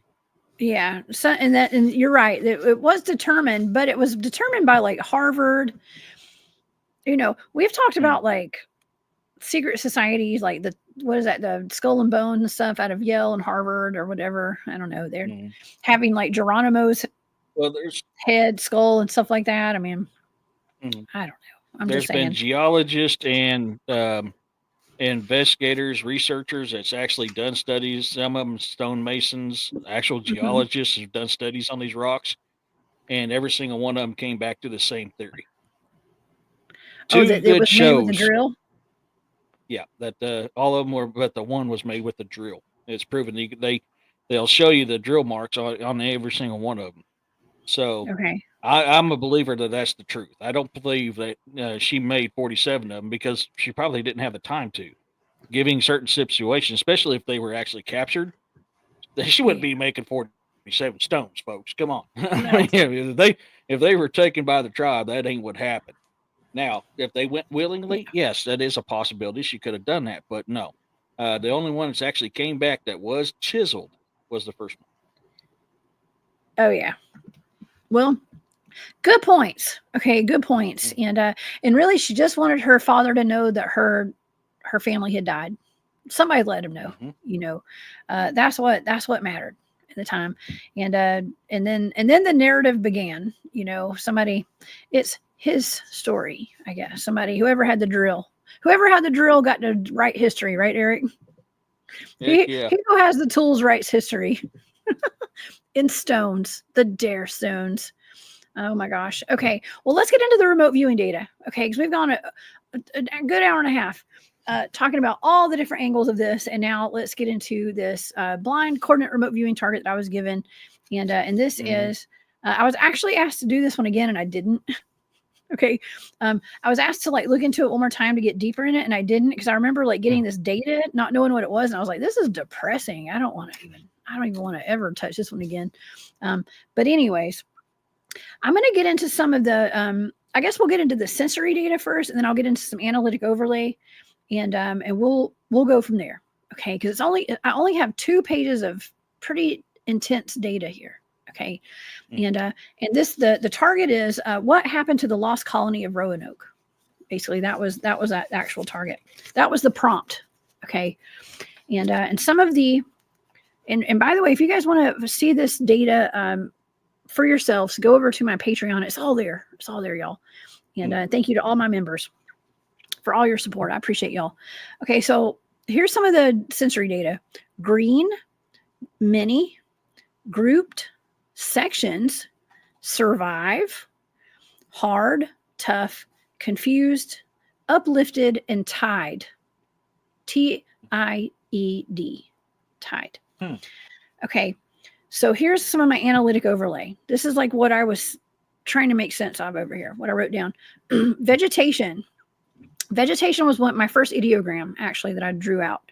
So vegetation, I wrote vegetables in vegetation, grass, field, and location. Like I was picking up that I was like in a field in vegetation, a bunch of out in the middle of the nature, basically. I heard clairaudiently, any means necessary. I saw a farm. What I thought I was looking at a farm, and I was seeing what I wrote down, grid pattern, because you know, like how when people plant crops, Eric, they're like they can look like a grid, kind of like they drew them in rows. And so that's what I was seeing, was like grid patterns on the ground. And so I was just seeing grid patterns. I wrote down hard times, tough times, objects, objective. I even was picking up on I wrote down drills. That is so weird. We were just talking about drills. Drills is in my data. Drills, alarms, taken. I literally wrote down the word taken. And I wrote tied up and taken is in my data. That's some of my analytic overlay. I wrote burglary, robbers robbed, stolen property, attempted the M word, unaliving, attempted unaliving, and jail time. Okay. So that was all of my first 3. And my ideograms, just so if anybody's wondering, if anybody does remote viewing, you want to know my ideograms were vegetation, fire, power, and land. Okay. Those were my ideograms. You know, Go ahead, Eric. You know what's interesting about those? What's that? Most of what you was talking about was tied to the guy that supposedly found all them stones. That come to find out that he was forging them on a drill press, and he robbed the newspaper company of all that money, claiming that these were real deer stones. Oh my god! Oh my god! And then threatened the journalist when he confronted him about it. Oh my gosh! Sovereign, it says My Little Pew Pew. Yes, it does. It's on my shirt. It said My Little Pony. Thank you. The girl in her gone, Maureen gave me that. She and Gus. Thank you so much, Maureen. I love my shirt, by the way. That's wild. That's really wild. But also, okay, so it lines up with that. It also is, it also could be, okay, I'm just saying, it could be that some of these people were taken. They were kidnapped. Okay. Because when you go back and you analyze this as far as like what the target is right there, like what happened to the people of Roanoke, and it could line up with that guy did with that, with this drill and all those fake stones and stuff. But this is like stolen property. Like these people were maybe that chief wasn't lying when he said that he came in and he, took the stuff that belonged to them and he unalived them. The ones that were there, maybe some of them had gotten away and went to go live with that friendly tribe on the island, the CROATOANs, and then some of them that stayed back and were there did get unalived and their things were taken from them. Yep. I think that could be it. But taken and tied up were in the analytic overlay. Okay. I didn't see any werewolves, reptilians, or spirits in here, not yet. Okay, so I just wanted to point that out so far, and this is half the data because I've only got one other page here of the data. It seems, I think it's kind of cut and dry here actually with some of this. Now, actually for my analytic overlay on my stage 4, I did pick up. I wrote down prison, jail, scandalous, something that was scandalous. I was seeing something. Okay, so my dimensional data was like open, oblong. I was picking up like my environment. I was picking up on something old timey. I wrote down antiquity and old timey because I was saying something that was like, I didn't know what period I was in. I just said old timey. I actually wrote down depression because I was feeling super depressed when I was doing this target. And so when I was feeling depressed, I thought maybe I was remote viewing the depression era. So I wrote down depression era. Okay. Famine was part of my data. Famished, hungry, depleted and depletion, and something that was like dried or dried up, and staples, like maybe staples, like looking at that, I'm thinking like maybe staples were like their food. Maybe their food sources had dried up. Maybe their farm had dried up, their food. Maybe they went through a drought. You know what I mean? Because there was a dead zone was also in my data. Okay, so dead zone was in there, and sadness and poverty were also in there. It was just really depressing. This target was very depressing for me. And the last thing that I wrote down was sad. I wrote down sad and lifelock. I don't know. What is that? I've fallen and I can't get up or something. I don't know. There's that life alert. Okay.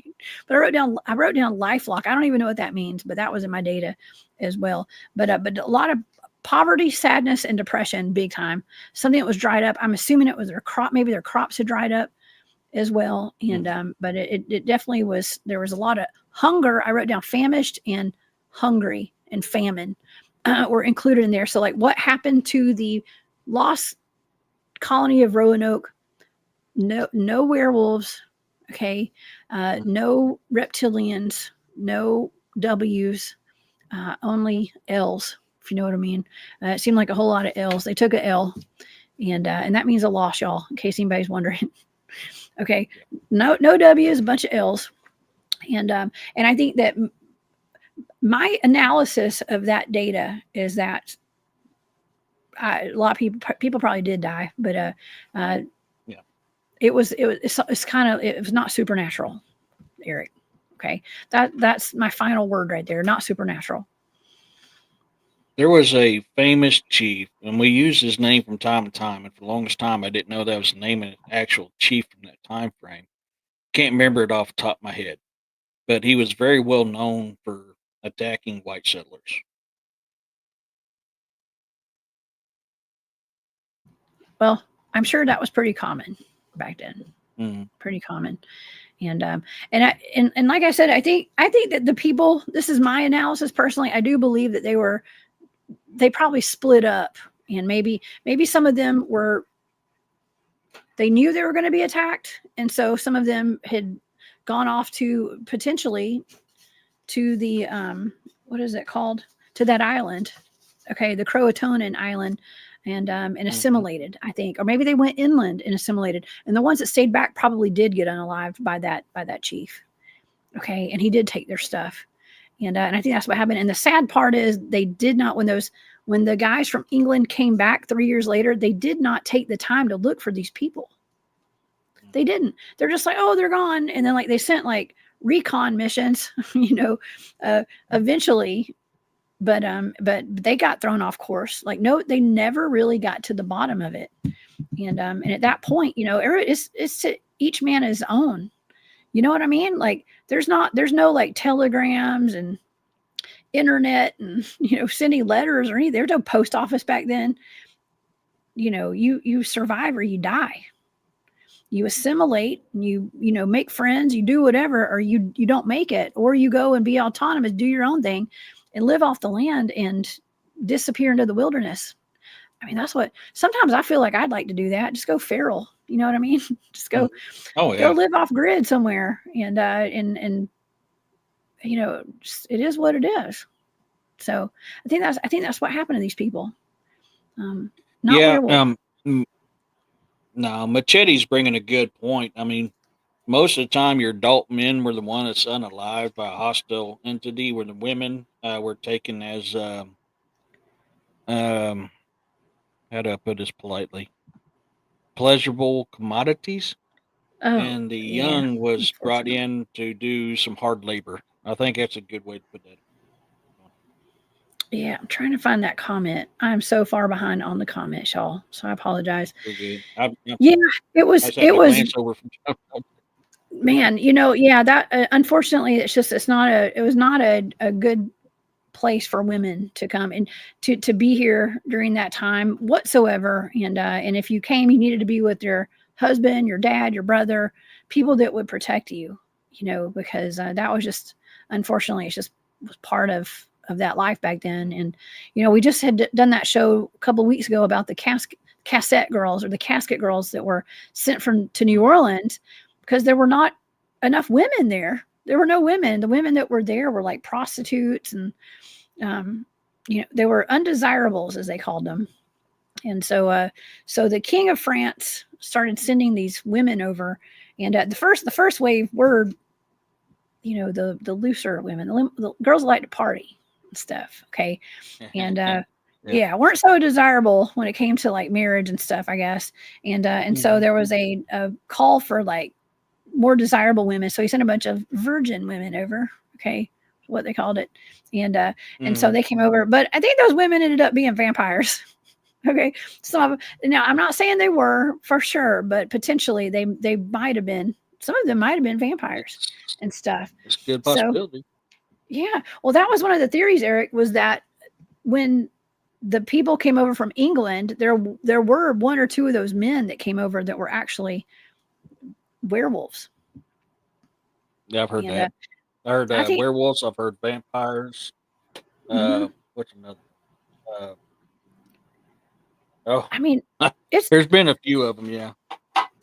Yeah, it's always, listen, that's always a possibility too now, but this did not come up in this data whatsoever. Now, this is only data, y'all. Okay. It's just data. And I didn't get a ton of data for this because it was so depressing. I just cut it off after that, after stage 4. I didn't go further than that because and that's also partly why I had not made this one public yet and done a show on it because it was a little depressing, when it came to that. But I think it's kind of cool when, the pop culture aspect of this is kind of bringing the werewolf conversation into it right now. And so it's kind of a thing. And I thought it'd be a cool time to talk about it right now.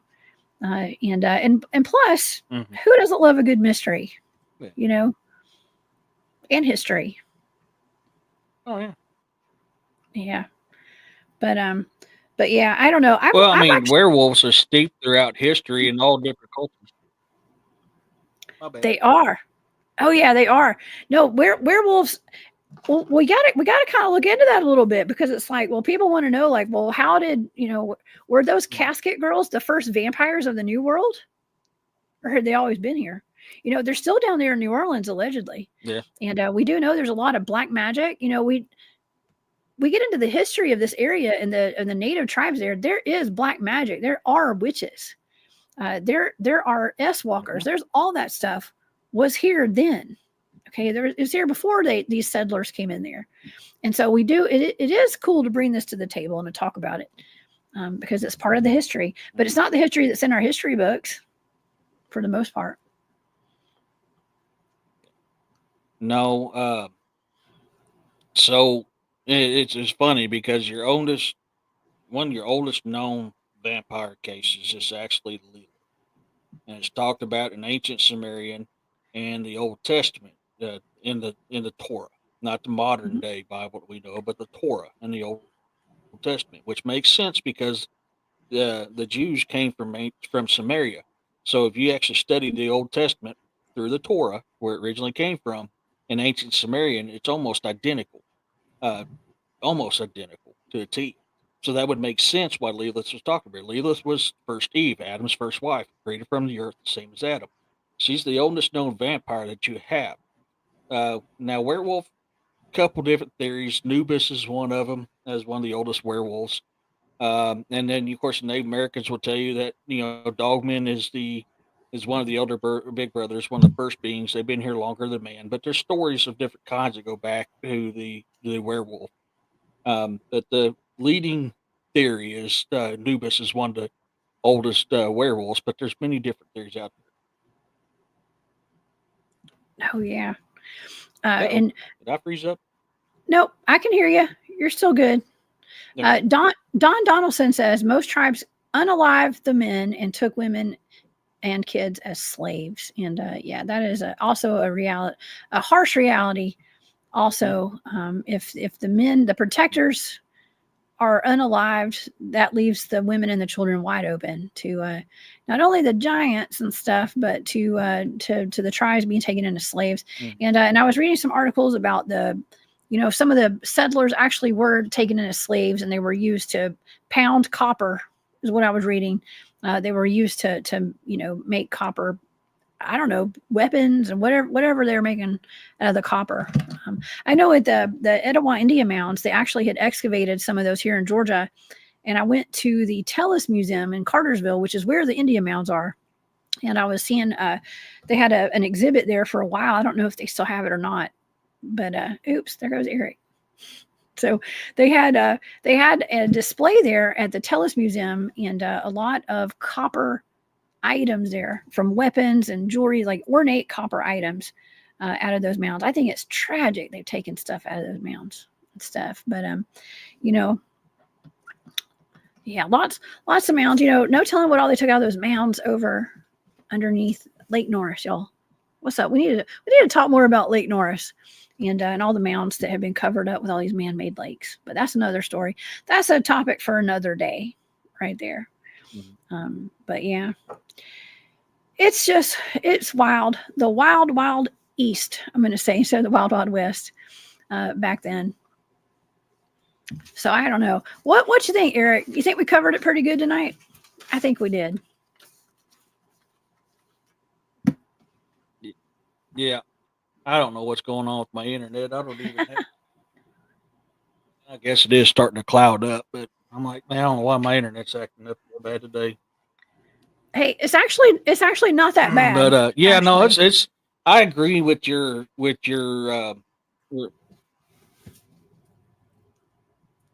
yeah. Uh, sorry, there's a delay. I didn't mean to overstep you.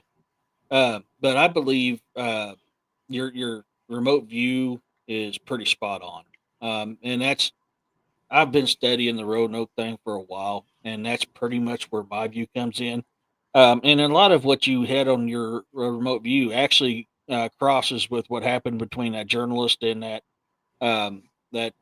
farmer that was, foraging a lot of the dare stones. S It could be a combination. You was feeling both of those entities going on for both different time frames, or one was just so strong it bled into the other, which is sucky part because that can actually give you a false reading. But I think it's probably you probably picked it up on both because both of that a lot of the stuff you talk about fit very well with what happened whenever this was brought to the light by that journalist. And everything that happened between him and that farmer, I can't remember his name off the top of my head, but that supposedly found all them dare stones.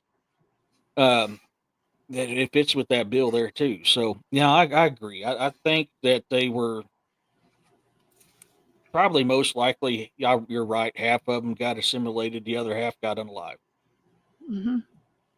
Yeah, I think so too. I think so too. I think we've solved the mystery. All right, nothing to see here, y'all. Eric and I have solved the mystery 100%. You guys go on about your days. Let's write it down in the history books. Okay. We need to write our own history book now. But Published published by us. okay. Well, I could.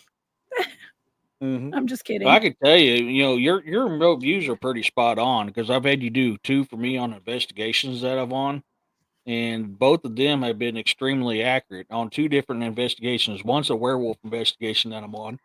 The other one was the paranormal investigation I did at the Springfield Commercial Club, and they both were spot on. So I kind of agree with your remote view because it's pretty accurate. I've tested you twice, and you've gotten 100% so far. Well, thank you. I appreciate that. We're applying it to real life sometimes. Okay, when it comes to your Hmm.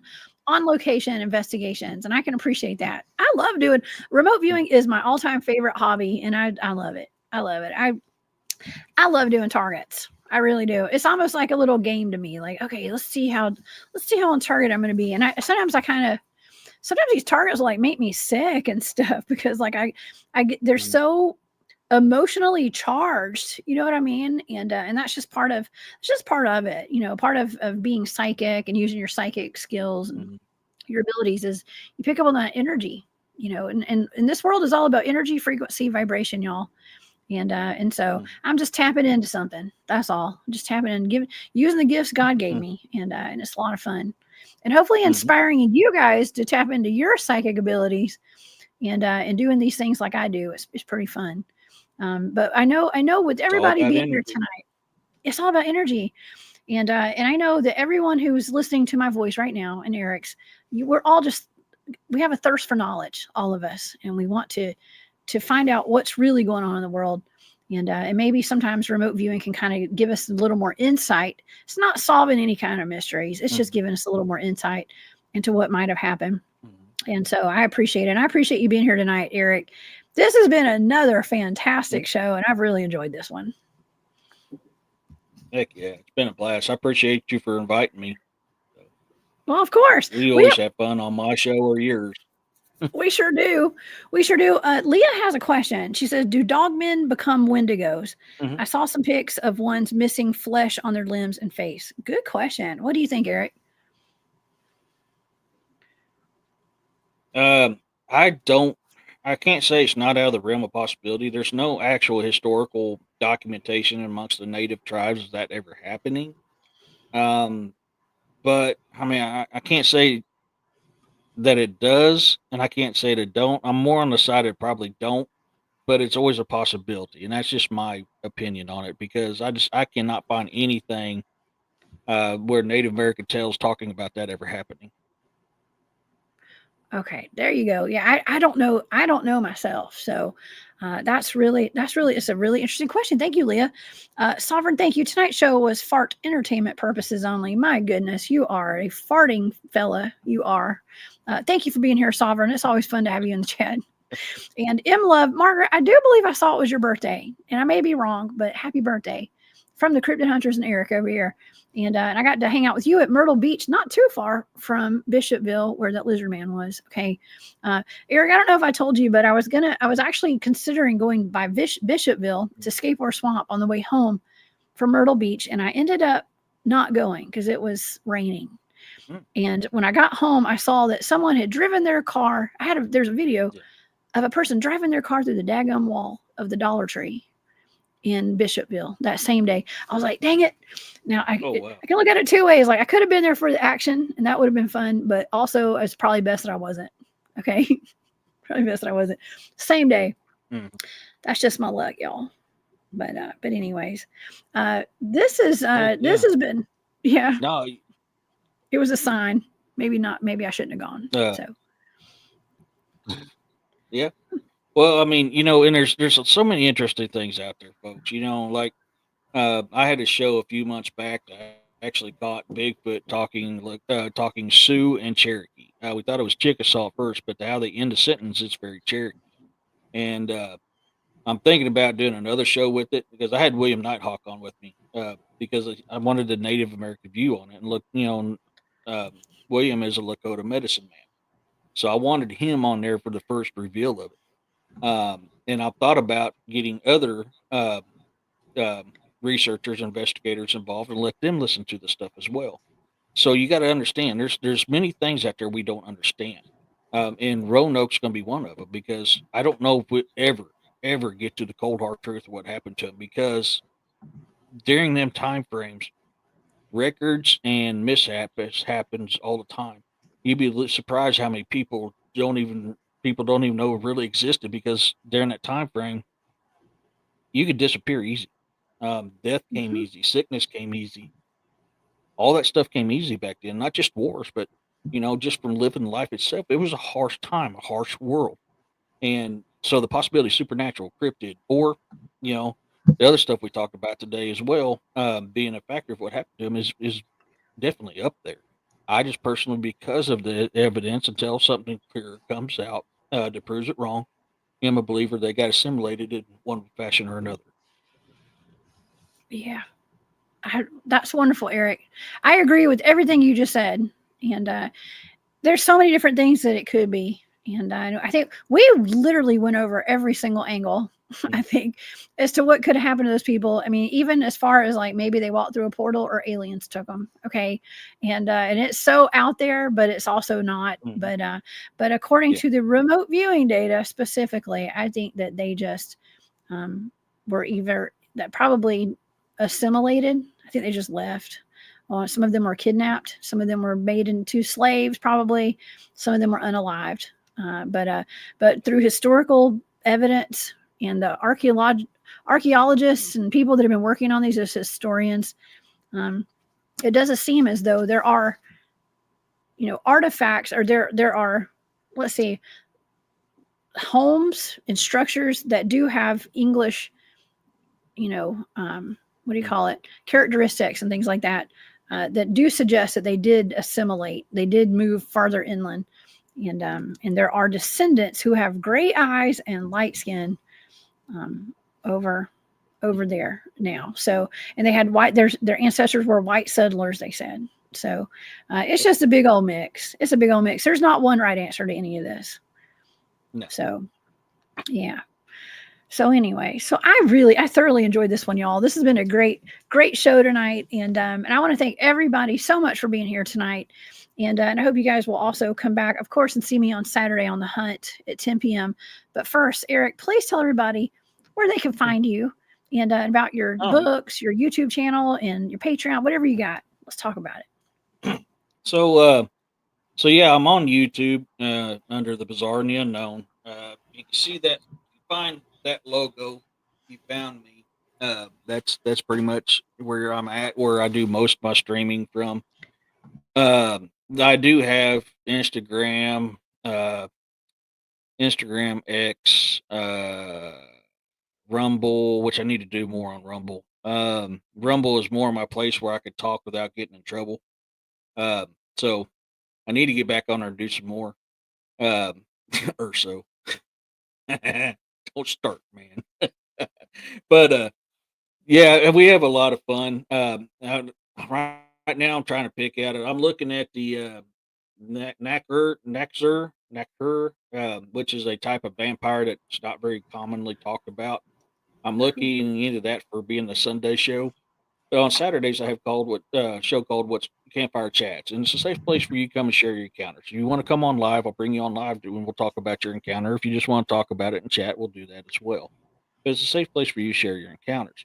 And then Sundays is my usual show where I've got an actual topic that we try to talk about, but that train gets derailed a few times, but it happens. And then here soon. I will be doing the second Thursday of the month at 8 o'clock. I'll be doing a show called Book Club.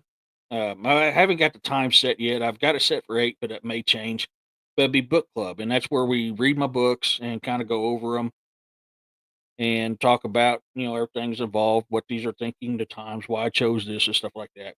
And then the fourth Thursday of the month, like I said, the time still ain't set yet. It's going to be called Writers Workshop. D.A. Roberts done agreed to be my first author to join me on that. These shows will probably be about an hour long, depends on how everything's going. Where we talk about how we write, why things we use. But I encourage other authors to reach out to me, and I'll bring you on, and we'll talk about our different writing styles. Um, my books, I just finished not too long ago, got released. I'm actually going over the audio side of it now. Beast of the Ozarks First Kill, which is a modern cryptid horror. It takes place here in southwest Missouri. So that is available Kindle, hardback, paperback, and soon to be audio. I got stuck on Cody Barrett, my Western Cody Barrett Start of a Legend, because I try to keep things as accurate as possible to the time frame. Sadly, in the area that I'm writing about, from 1867 and on, you could find information. Anything older than that, you can't, because of the Civil War and the fact that the Yanks and the Rebs were burning everything down. So much historical evidence was lost from before 1867. So I literally spent all weekend at the newspaper, the library, and historical society gathering information I need to finish that book. Now that I've got it, I got to get back to work on it. So you can find my books on Amazon. Look up E.D. like it's down here on your screen. And you'll find my books there. And so it's fun. We got a lot of stuff going on. My Patreon, I've got an ACR tier, which is you get to look at all my video evidence I have during investigations. I look at all my books once they're finished, and anything else that I have to put out there, which I've got to get back. I've just been busier than a hiccup. Haven't been able to post on there lately, so I'm trying to do that. If you're an IHNYAR reader, you look at my books as I'm writing them and give me feedback on how they're going. Beast of the Ozarks was the first one I had when I started that. Amazing results from that. So I write these books for you guys, not just for me. So I value people's opinion on how my books are going. But I did start another one that had in my head called Lucian, Angels and Demons. And it's about an angel that during the war of heaven was drugged down by one of the fallen angels, and he landed on Earth. And now he's got to remain on Earth for a while fighting demons. And so his name is Lucian. I create music now for my shows, for my books, and other purposes. Which, if you go to my YouTube, go to my playlist, you'll see my songs. That's all songs that I've wrote. And so I've been doing that a lot here lately as well. Man, that's awesome. That's super awesome. I always enjoy your shows, Eric. Man, Thank you. You cover some really cool topics, and you covered Emily Isabella Burt last week. That's Georgia's Werewolf. I think that was on Father's Day, so I was actually out with my dad that day. So I had to watch it on the backside after you had already been live, because I was out. My dad doesn't really have internet at his house. He claimed he didn't have any internet. Then I found out he's got a little bit of internet out there, but not enough for my phone to Mm-hmm. catch on to the Wi-Fi. So, but Yeah, anyways, that yeah, that that was was a actually the good week show. before. Yeah, that was Okay, the 2 week weeks ago. before because I was sick last week, so I didn't end up going. I went live Saturday. I roughed it through Saturday. I was in pretty bad shape. Sunday I was not doing very good at all, so I ended up not doing a Sunday show last week, which is kind of sucks for me. I hate doing that, but I mean it I hate happens. missing shows. Uh, I hate missing but on shows. yes, Isabel Emily Burke, or yeah, Emily Burke was a fantastic, and I picked your brain on it because that's from your area. Yeah. So I wanted Oh firsthand yeah. knowledge on it, and you were the same agreement as I am. My theory is I think that it was passed down through birth because it always states that she resembled her father almost to a T. So it Harry. makes me wonder if, yeah. So it makes me wonder if it wasn't that she was a werewolf and it was passed down through genetics. It could have been. And her mom sent her to Europe to boarding school. Yep. And she could have gotten bitten or something there too. Maybe Mhm. she just got activated in Europe. Let's just put it, Well, activated. she was sent to Paris after some mishaps happened in that area in Georgia. Now, some will say it was to visit family. Others to see a doctor that specialized in lycanthropy, Mhm. which leads me to even more believe that it was genetically passed down, and she went to her family to learn how to control it. Oh yeah. Learn how to not be so hairy. They're like, here's you a razor and some shaving cream, honey, and some Yep. wax. Uh, Use it. Use Almost it and forgot one thing. quit Thank you. growling. Oh, yeah. Urso, thank you, because I almost forgot about that. You can also find me on William Nighthawk's show on usually Friday night, Saturday mornings, Sunday mornings when he's able to do them. I'm on with him as well.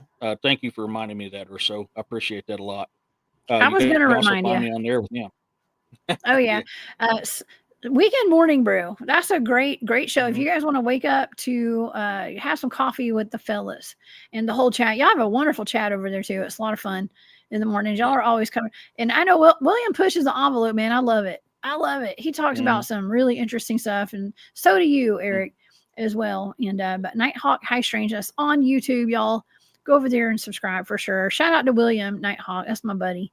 And sending all of our love over here to William and to his crew over there, his family and everybody.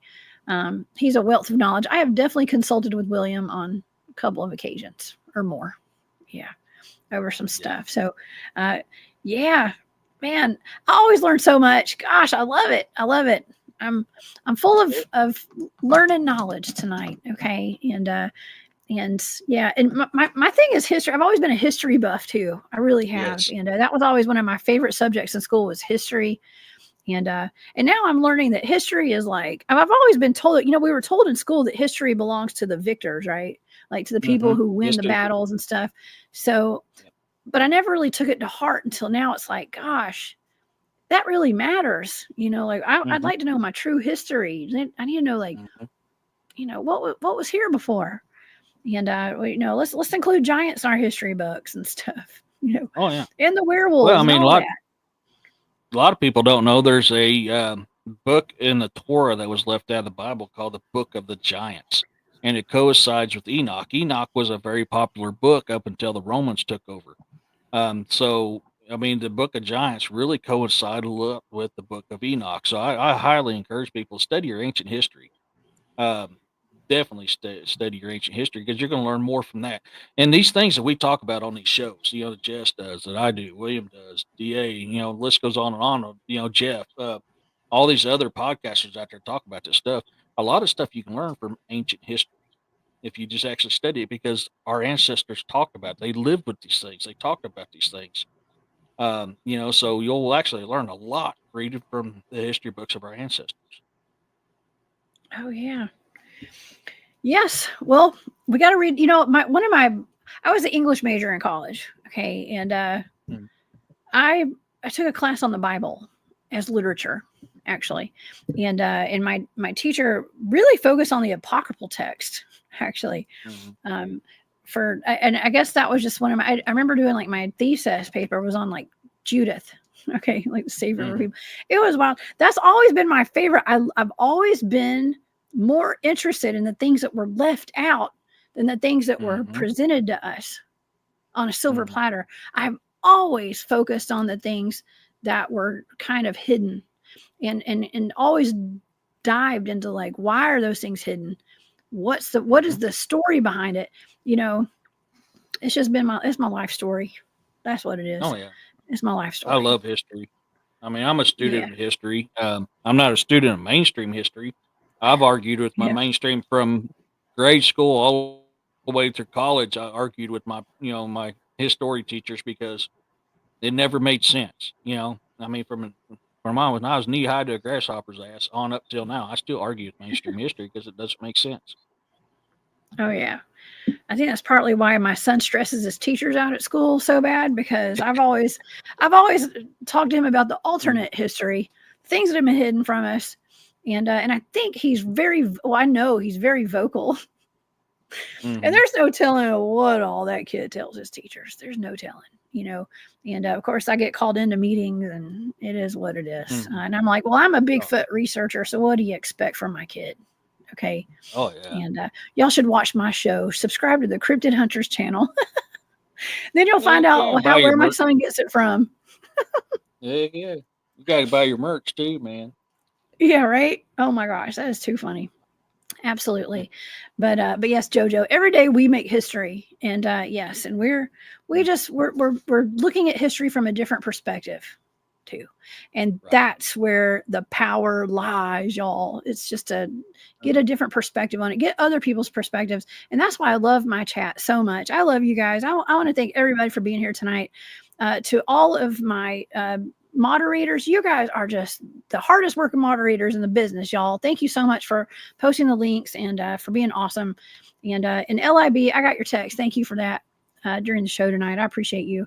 And thank you all to my channel members over here at the Hunt Club. Thank you guys so much. Y'all are due for another video this week, and I'll be putting one out probably tomorrow. It depends on if I'm in town or not, but I'll put one out tomorrow if I can.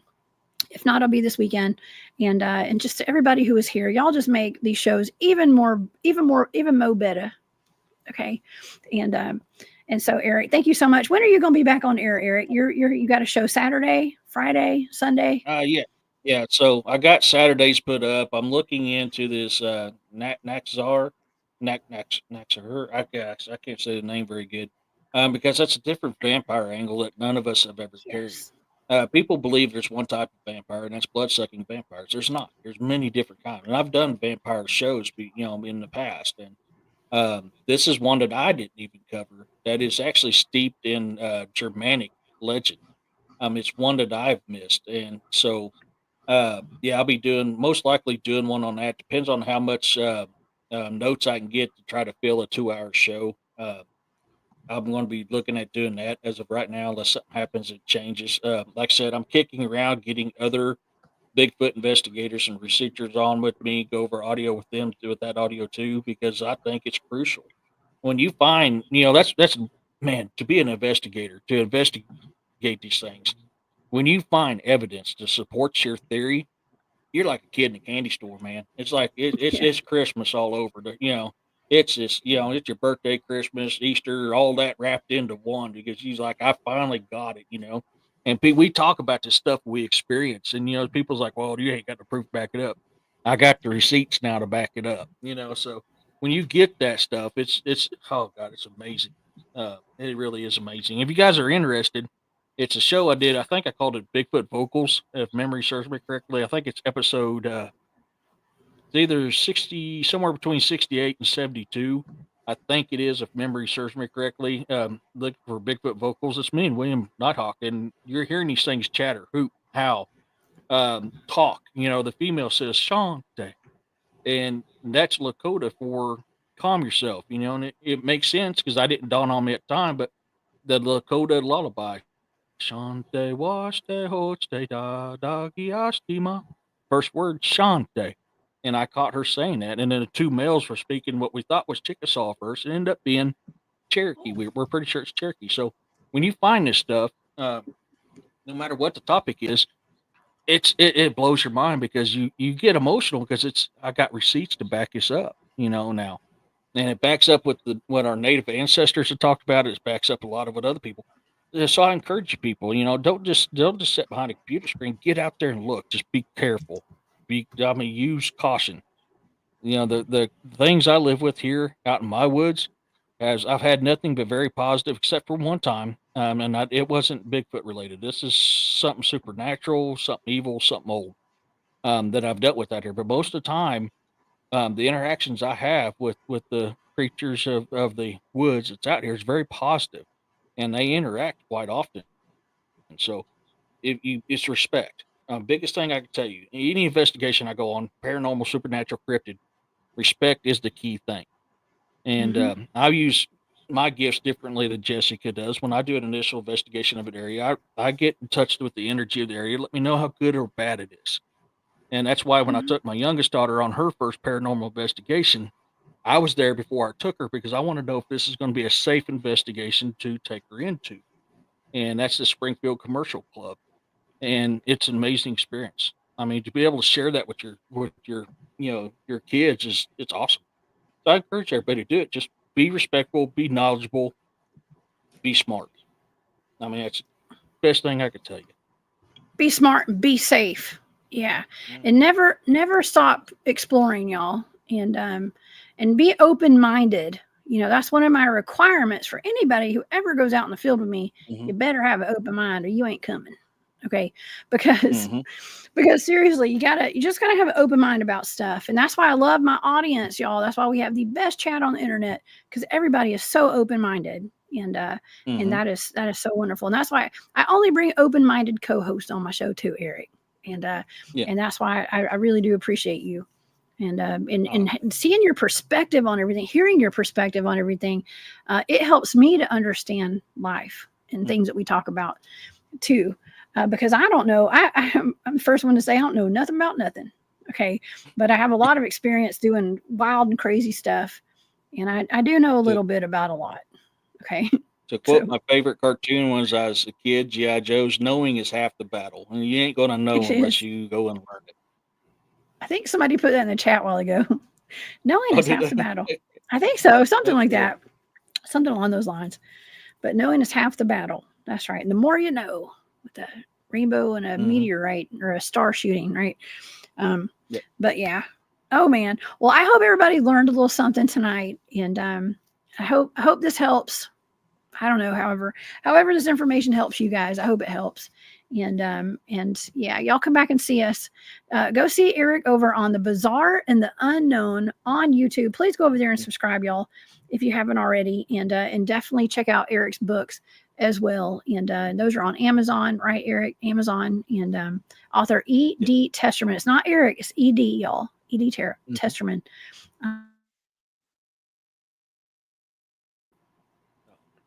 Am I back? There you go. Okay. Right. Am I back? Sorry, y'all. It was me. That time it was me. That's my cue, y'all. We got to go. But y'all go check out author E.D. Testerman on Amazon and get Eric's books, y'all, please. And go check out Nighthawk High Strangeness as well on the weekends and throughout the week. William has great lives. He just had a live earlier tonight. So y'all go check out William's channel as well. And so I will see you guys. I guess I'll see you guys this weekend. And I wanted to also thank let's see who all T-Bone for gifting the 5 Cryptid Hunters memberships tonight. Thank you, T-Bone. And Matthew Kirshner. Happy birthday, Chesty Puller. Absolutely. U.S. Marine Corps. Thank you so much, Matthew, for that super sticker. I do appreciate you. Chesty. And happy birthday to Chesty. We'll everybody have a little drink after the show tonight, y'all. Okay. And apple beverages. Apple cider beverages. Okay. Cider. Okay. And y'all don't live in fear. Like I always say, keep your head on a swivel. We are living in weird times right now. But don't live in fear. Be aware of your surroundings at all time. And I will see you guys back here. Y'all stay safe out there. I'll see y'all back here on Saturday. Y'all have a wonderful night. And thank you guys for all your support and all the love. Thank you, Eric. We'll see y'all later. Peace, love, and blessings, everyone. Bye, y'all.